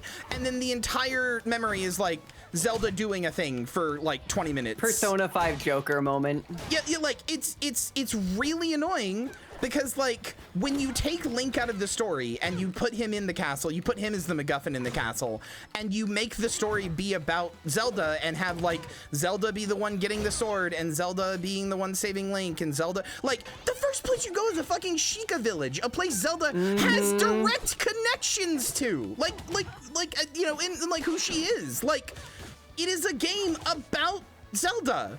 It is a Zelda game. Why is it very literally? I'm so. I really thought Tears of the Kingdom was gonna change that, and it didn't. Yeah, and it didn't. I haven't played Tears of the Kingdom more than like the first hour where I was like, wow, it's just Breath of the Wild again, boring. I liked it infinitely more. Infinitely. I have had people tell me that I'd probably like it more, and they're probably right. But after 100%ing the first game 3 times, if I ever set foot into that map again, I might kill myself. I hate that map so much. They did. They made it better, but you've heard that from other people before. I'm not saying anything you haven't heard. Yeah, I do like that they expanded it with the tunnels, even though I like that they expanded it with the Sky Islands. I think the tunnels are kind of a gimmick, actually. The tunnels are very much a thing where it's like, look, our map is so much bigger. We added a bunch of bland areas where there's nothing to do. Like, all right, yeah, I guess it is. It is a back of the box bigger, but I actually liked the depths quite a bit. Fair enough. And it was the first place that I fully explored. Now, was there a decent amount of empty space? Yes. Was traversing that empty space easy? Yes. And that's what made it fine to me, is that what empty space there was really easy to get around at a certain point, right? Mm-hmm. And that made it not really feel like a big issue when there was interesting stuff that was in a lot of different places. Some of the coolest things I found were in the depths, and I loved it, right? I have a problem with the rewards that it would give for doing those things, but I finally Breath of the Wild has like the worst rewards just in general. It got a little better than that. It got a little better than that, right? Like, it wasn't always a Korok seed. Like, oh cool, a Korok seed or a chest with a weapon that I already got a better one of from killing the enemies in the camp. Literally. Like, I don't know. I just had this really big problem with like feeling left out in general. And like, so like when something like that happens, or like people generalize like, oh, everybody loves this game. It's like, not me, am I the weirdo? What's wrong with me? But Breath of the Wild was like definitely the biggest one of that for me, because like everybody was saying like, oh, it's so innovative, it does this. I'm like, no, it doesn't. It's just an open world game. It's just a pretty bog standard open world game. It's not. It's a slightly empty open world game. I'm begging you to headspace. Well, you have to fight my therapist. If only it was that simple. You don't have to fight my therapist. You literally just stop being depressed, Kyria. It's a Ubisoft game? I mean, it is, yeah. I mean, yeah, it does not feel like a Zelda game at all. And in some ways, that's to its strength, but I think in a lot of ways, it's to its, like, downside. Like, was the Zelda formula getting a little stale? I mean, if you're bad at games, yeah, I don't know. I do kind of think the Zelda formula was getting a little stale. I do not think open world was the way to fix it. I hate open world broadly. I think open world is one of the worst things that ever happened to video games. I like open world, but only like I like open world, but I know that it's slop. Like I like playing a Ubisoft game, but I like playing it when I'm in the mood of like I want to turn my brain off and watch the bar go up. Yeah, absolutely. Absolutely. I would never play a Ubisoft game and be like, oh, there's like something deep here going on. Like, no, dude, I'm here to like, yeah, show me your shitty little towers. Show me your little fucking animal hunting challenges. Show me your slop, brother. I want your slop. Yep. Fucking Gosson, please, more slop to the table. May I have the dirt? May I have the dirt, please? Gosson, oh, what's that, Gosson? Another whole area with unlockable towers? Don't mind if I do. Like, I know, I like open world, and like, I think there are some games that do open world well. I think, honestly, the only game I have ever played that I think does open world literally perfectly is the Yakuza series, and only because it's not an open world, it is a city, and every time the city is the same, with the exception of like, that it has like, you know, aged. So like, some businesses have moved, some like, you know, restaurants are different names now or whatever, the same way a real city does. But like, right. It does it well by not being an open world, but by being like a living, fucking Kamurocho is a character in and of itself, you know? It has like a soul, and it has character, and it has like, you can see like the parts of it that are neglected, and the parts of it that are you know, that like get like changed and stuff throughout the series. You can see previous impacts of things that you've done and how they affected things, and like even how like on a more broad scale, like how laws and stuff were changed. Your actions in the Yakuza series shape the world and the city to such a degree that it is, and because it's always the same city, it is a character. It is another, like, you know, I come back to Kamurocho and I don't feel like I'm coming to a city. I feel like I'm going to like an old friend and being like, ah, there's the arches, there's the big burger, ooh, yummy. There is also a sense of linearity to it. Yeah. Because not every quest is available from the beginning, right? You can't just go and fight the final boss. What? What? Were we in there for too long? I think we were, because I couldn't, I was like hitting start to ready up and it wouldn't let me. That's hilarious. And then it like, the graphics messed up. That's funny. All right. That's really funny. Do you want me to make another one? Yeah, please. Okay. I'm saying that is a good stopping point if you're ready to stop, but I'm good to keep going. I got a little longer in me. Cool. I'm having too much fun. Yeah, this has been fun. No, I'm having a lot of fun.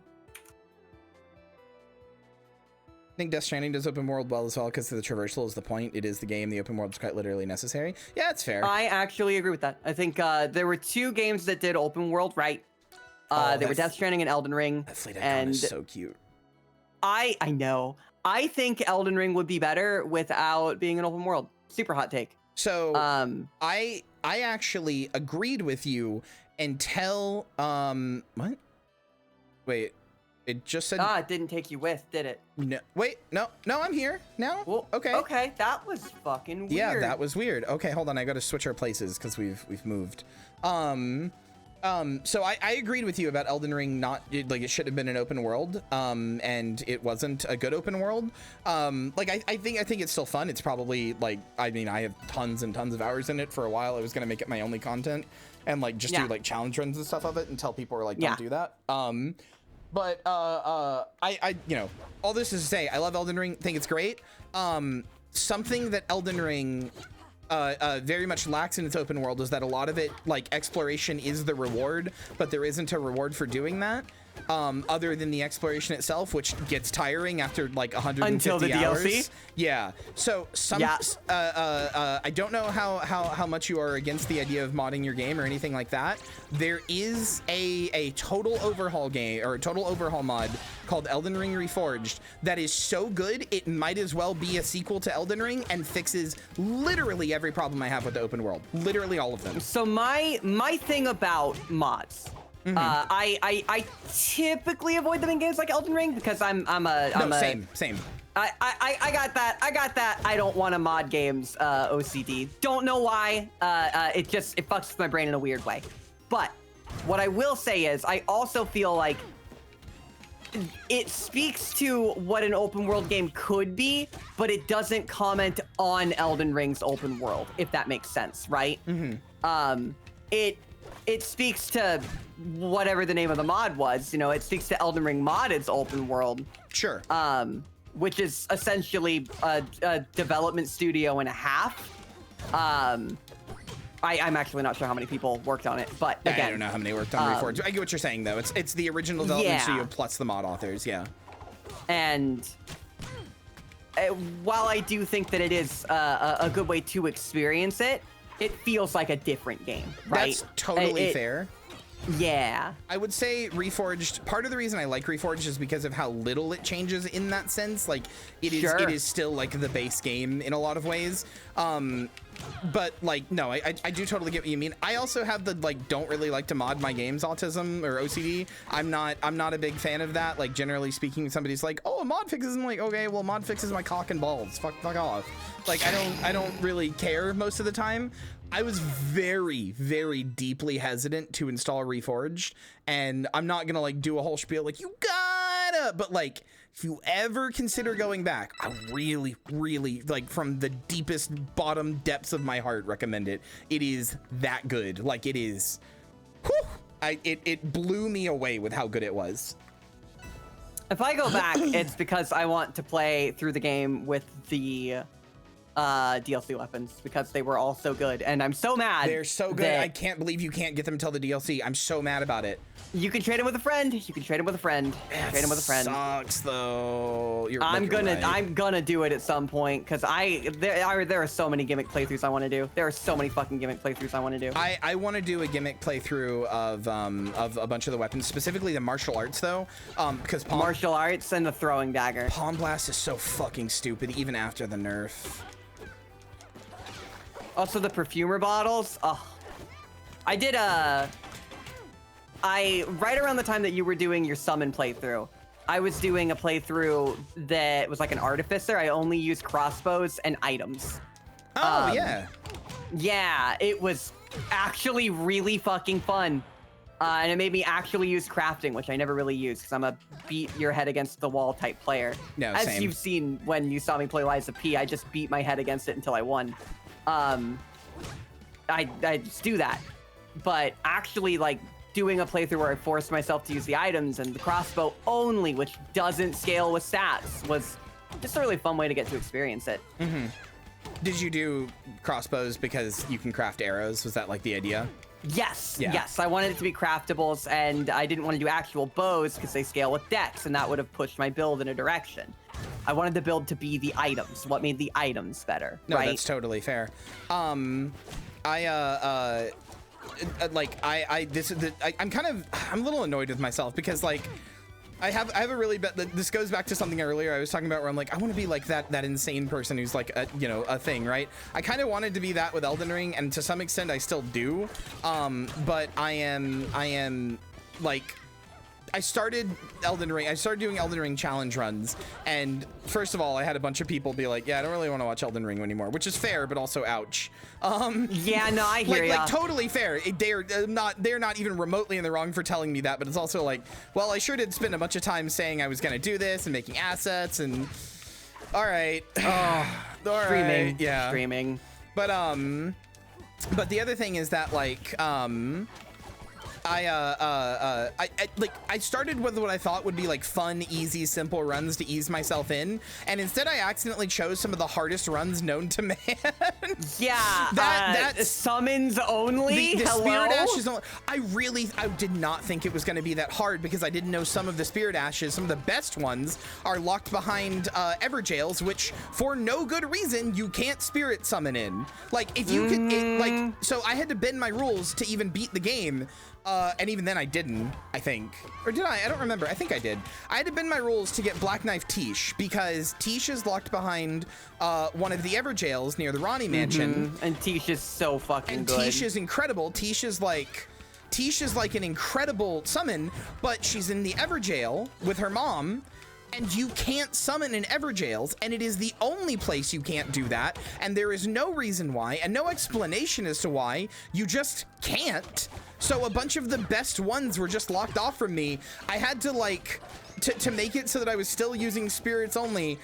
For a bunch of them, I had to use Poison Mist as a spell because it doesn't do damage. So it just poisons. Yeah, and then I had to use Freezing Mist as a spell because it chills. Because it chills, but chill kind of works like bleed, where it explodes them. Yep. But it takes so fucking long. So I had to glitch Tisha's like mom to make it even like possible, because it's not like bleed where you can just keep bleeding them over and over. You have to chill them, and then you have to wait 55 seconds for the chill to go away before you can then do it again. So I had to chill her mom and then like wait, and I couldn't do that for that long. So I had to like glitch her into a corner and then just fucking spam Freezing Mist on her. And like it sucks so bad, and it just wasn't fun. And then like the only run I did that was any fun was the fucking Iron Ball Duke Nukem run, where I put on the Iron Balls and used them to beat the game. Go. I did get a mod which turned my armor into literally Duke Nukem, so I had balls of steel. Good.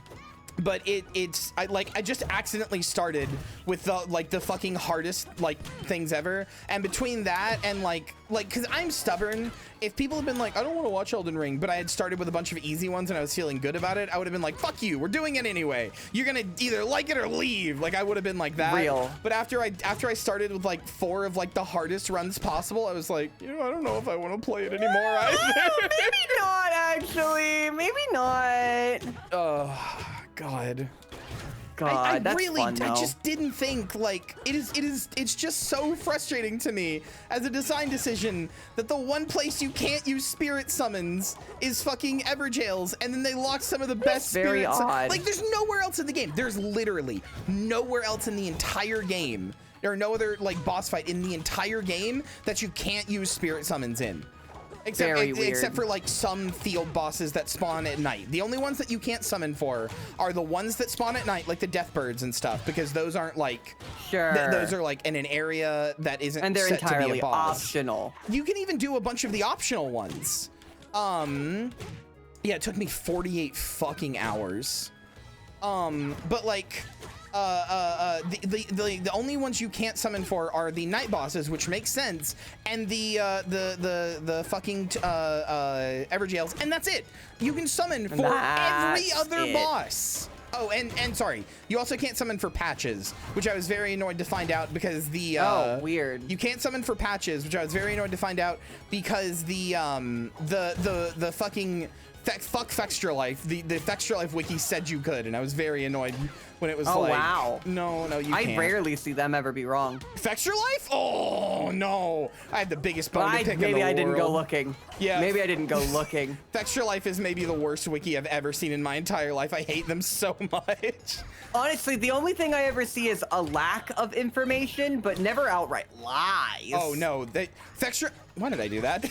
You got so mad at Fextra Life that you had to go kill them. Can I read you a quote from a Fextra Life? I would adore that. Okay, please. hold on. You've played. I am holding. You've played Dark Souls 1. Several times. Good. You played Dark Souls 1's DLC. Yes, it's one of the best DLCs of any video game ever, right next to the Old Hunters. All right. You know Marvelous. And Shadow of the Erd Tree. You know Marvelous Chester? Yeah. Okay. All right. Well, here is what the Fextra Life wiki has to say on darksouls.wiki.fextralife.com / marvelous plus Chester has to say in the Dark Souls Marvelous Chester lore and trivia section. Chester, an individual dragged from the far future, is popularly suspected to hail from the Bloodborne universe because of his Victorian style of clothing, unique bleed weaponry, and radically different fighting style from typical Souls characters. Okay, sure. They were in development. This DLC and Bloodborne were in development at the same time. Sure. Okay, why not? Okay. But then, under that... Although this is largely unsupported in regards to lore, with very little information outside of the final Dark Souls 3 DLC tying the Bloodborne and Dark Souls universes together, it is almost certainly true in the spiritual perspective. Oh. I'm sorry, what? I'm sorry, did we play the same Dark Souls 3 final DLC? Did we? Did you not see the ending where one of the amygdalas came out and it was like, I link the universes as it blinked at you rapidly? I loved when... Were you not there for that? I loved when John Bloodborne stepped out of the Bloodborne portal and said, I'm here to Bloodborne all over everything, and I'm out of Bloodborne. I'm here to blood your born. I'm the one reborn in Dark Souls 3. It makes me so, like, it makes me see red levels of anger that they just state this like it's a fact. Oh, didn't you know? Didn't you know, you fucking shithead, stupid idiot? What are you, a moron? What are you, stupid?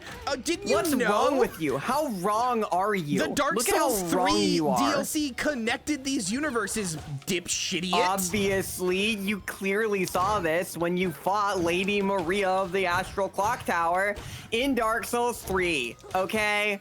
Sorry that you're so And that's why Dark Souls stupid. 3.5 is the best edition. Shut the fuck up. It made me so... When I was trying to look up stuff about Marvelous Chester while Marcy was playing it, and I was like...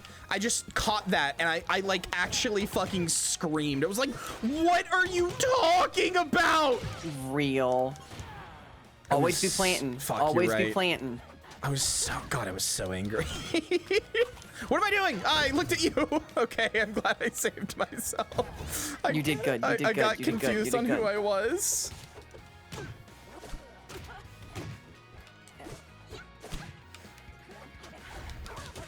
Always be pissing? No, that's not what it stands for. Don't pervert my senpai's teachings. Oh, I'll do that for them. Don't worry. Oh, okay. Fair. You know what I am. I've been conditioning you with praise. I'm one step away from calling you a good girl whenever you spike me. Come on.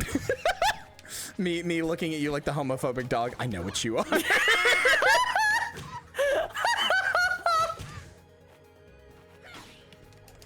Oh, I was slightly off. That wasn't that time. Ooh. Ooh. Good girl. Excuse you. That wasn't a spike. I didn't earn that. Man, works every time. Works every time. Works every time. Works every time. Works every time. Hold on, sorry, my headphones broke. Okay. Oh, that's okay. I gotta get new headphones, but these things are like $200, and I really don't want to replace them until they literally are like unable to produce noise. Real though. Real. It's like, oh, I have to like prop my leg up in a certain I use it until it's leaking a strange fluid I can't explain. I have to like prop my leg up in a certain way, and also like bury part of the like cord under my like fucking belly, so that it doesn't like move around too much while I have them on, so that it makes a consistent sound. But like it still works technically, so like why would I replace it? So I think this next one is gonna have to be my last. That's totally fair. So lock in. All right, you can do this. I'm locking in. I'm locking in. Always be planting, always be tethering, okay? Okay. You can do this. You can beat me. I'm not gonna go easy on you. All right. I don't think I'll beat you, but I'm gonna do my best. You have gotten infinitely better. I have. I do. You can do that. I do. You know what? I'm even picking a. I'm picking my best stage. It's your, Good. I guess it's your best You stage got too. this. I fucking believe in you. Fuck.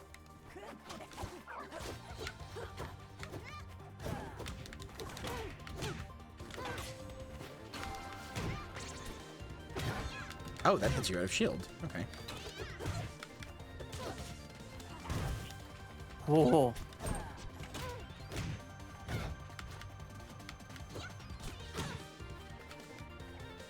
Oh, fuck.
What? Let's go! Let's go! Yeah, I did all right. That was hype as fuck! Okay, one more. You want the run back? You want the run back? Yes, I do. Oh, fuck, wait. Oh, no. All right. Now you got the skills test. All right.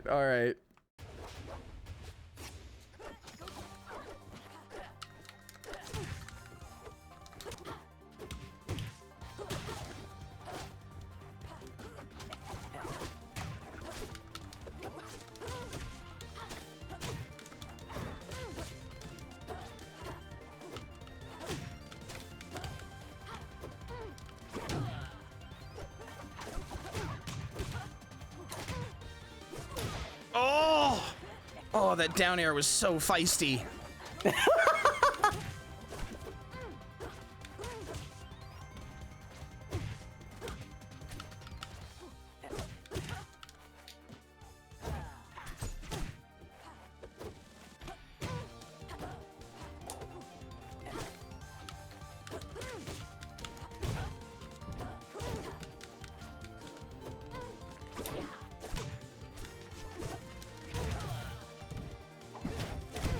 Ah, damn it. Ah, I was lucky that I was right.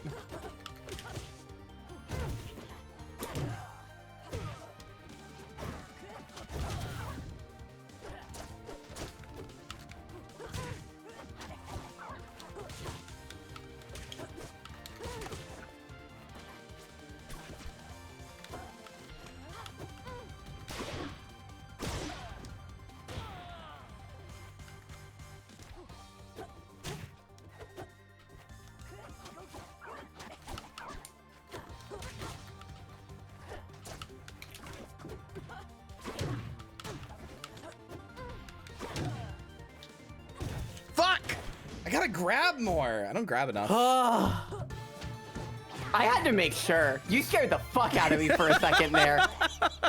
I genuinely think if I was playing Fleet and you were playing Maple, you could 50-50 me if you were full focus all the time. Literally and genuinely.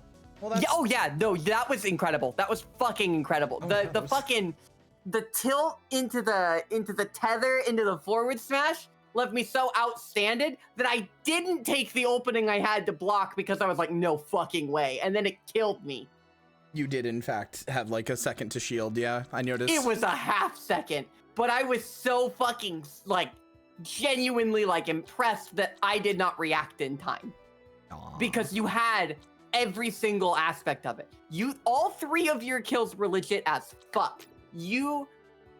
And now here's the problem with what today did to you. You are never going to be able to play Fleet like that, just like I will never be able to play Fleet like that. Never. You will never be able to play Fleet like that. That's the new problem. Oh no, I've been resigned to a maple main. Yeah, you are in my boat now. But genuinely, how do you feel about the game right now? Oh, that was really good. I feel like genuinely playing with somebody like, no offense, Lily, but you are like around the same skill level as me, or like, you're probably above me actually, but you're not like hugely above me. I would say Dolly is probably better than the both of us. And so playing against somebody like way better than me was like a very good learning opportunity. That's how I learned. Literally, that's how I learned. Plus lots of bants, lots of good talking, lots of good opportunities. Oh my god, I literally lost track of time. I remember literally just looked at my recording I can only and be here 2.5 hours ish, and it's 3.5 yeah, now. I just and looked at my recording a second ago. That's why I went, oh god, because I was like, oh my god, it's been 3 hours. We did not stop. We just did not stop. Thank you so much for having me here. Yeah, of course. I would love to have you again sometime, whether it's this game or something else. I'd love to hang out with you. I would adore that. I had an absolutely incredible time. Thank you all so much for letting me hang out here and for letting me and Kyria yap so much. Thank you so much. The yappers. The yappers. The yappers. But I'll let you get to it. And thank you so much. I'm glad we finally got to hang out. Yeah, me too. Thank you for being here, Dolly. I hope you all have a lovely night. You too, Dolly. What a way to exit a call. I love Dolly. Holy shit. I'm trying to decide if I want to... Do I want to try some ranked real quick to see if I can put any of those skills to the test? Or do I want to... Oh, fuck. Is Lillian live? Oh, okay, then we're rating. Absolutely, immediately, we're rating. Fuck, she's live. Okay, all right. I want to raid Eve. Okay. Thanks so much for being here, everybody. I know that I didn't really pay attention to you, chat, but I do still hope you had a good time. I hope you enjoyed. By the way, get used to seeing this game. I'm serious. I'm deeply obsessed. The thing I said about wanting to be like, I want to be like the guy who knows everything about X, right? That's me about this game, and I'm actually doing it for once. I'm deciding right here, right now, whether or not I stream it a bunch is a different story, but I'm gonna be playing this. This is my game now. This is my heart and soul. I fucking adore this game. I'm gonna get really good at this game. I'm gonna become like the Rivals VTuber. Anyway, but yeah. Hope you guys enjoyed. Good night, goodbye, I love you, and I'll see ya not tomorrow. I want to take tomorrow off. I want to rest a little bit. And then I'll see you soon. We're gonna go raid Lillian, Eve Penguin. Don't call her Eve though, because that's mean in VTuber etiquette. Call her Eve. Bye!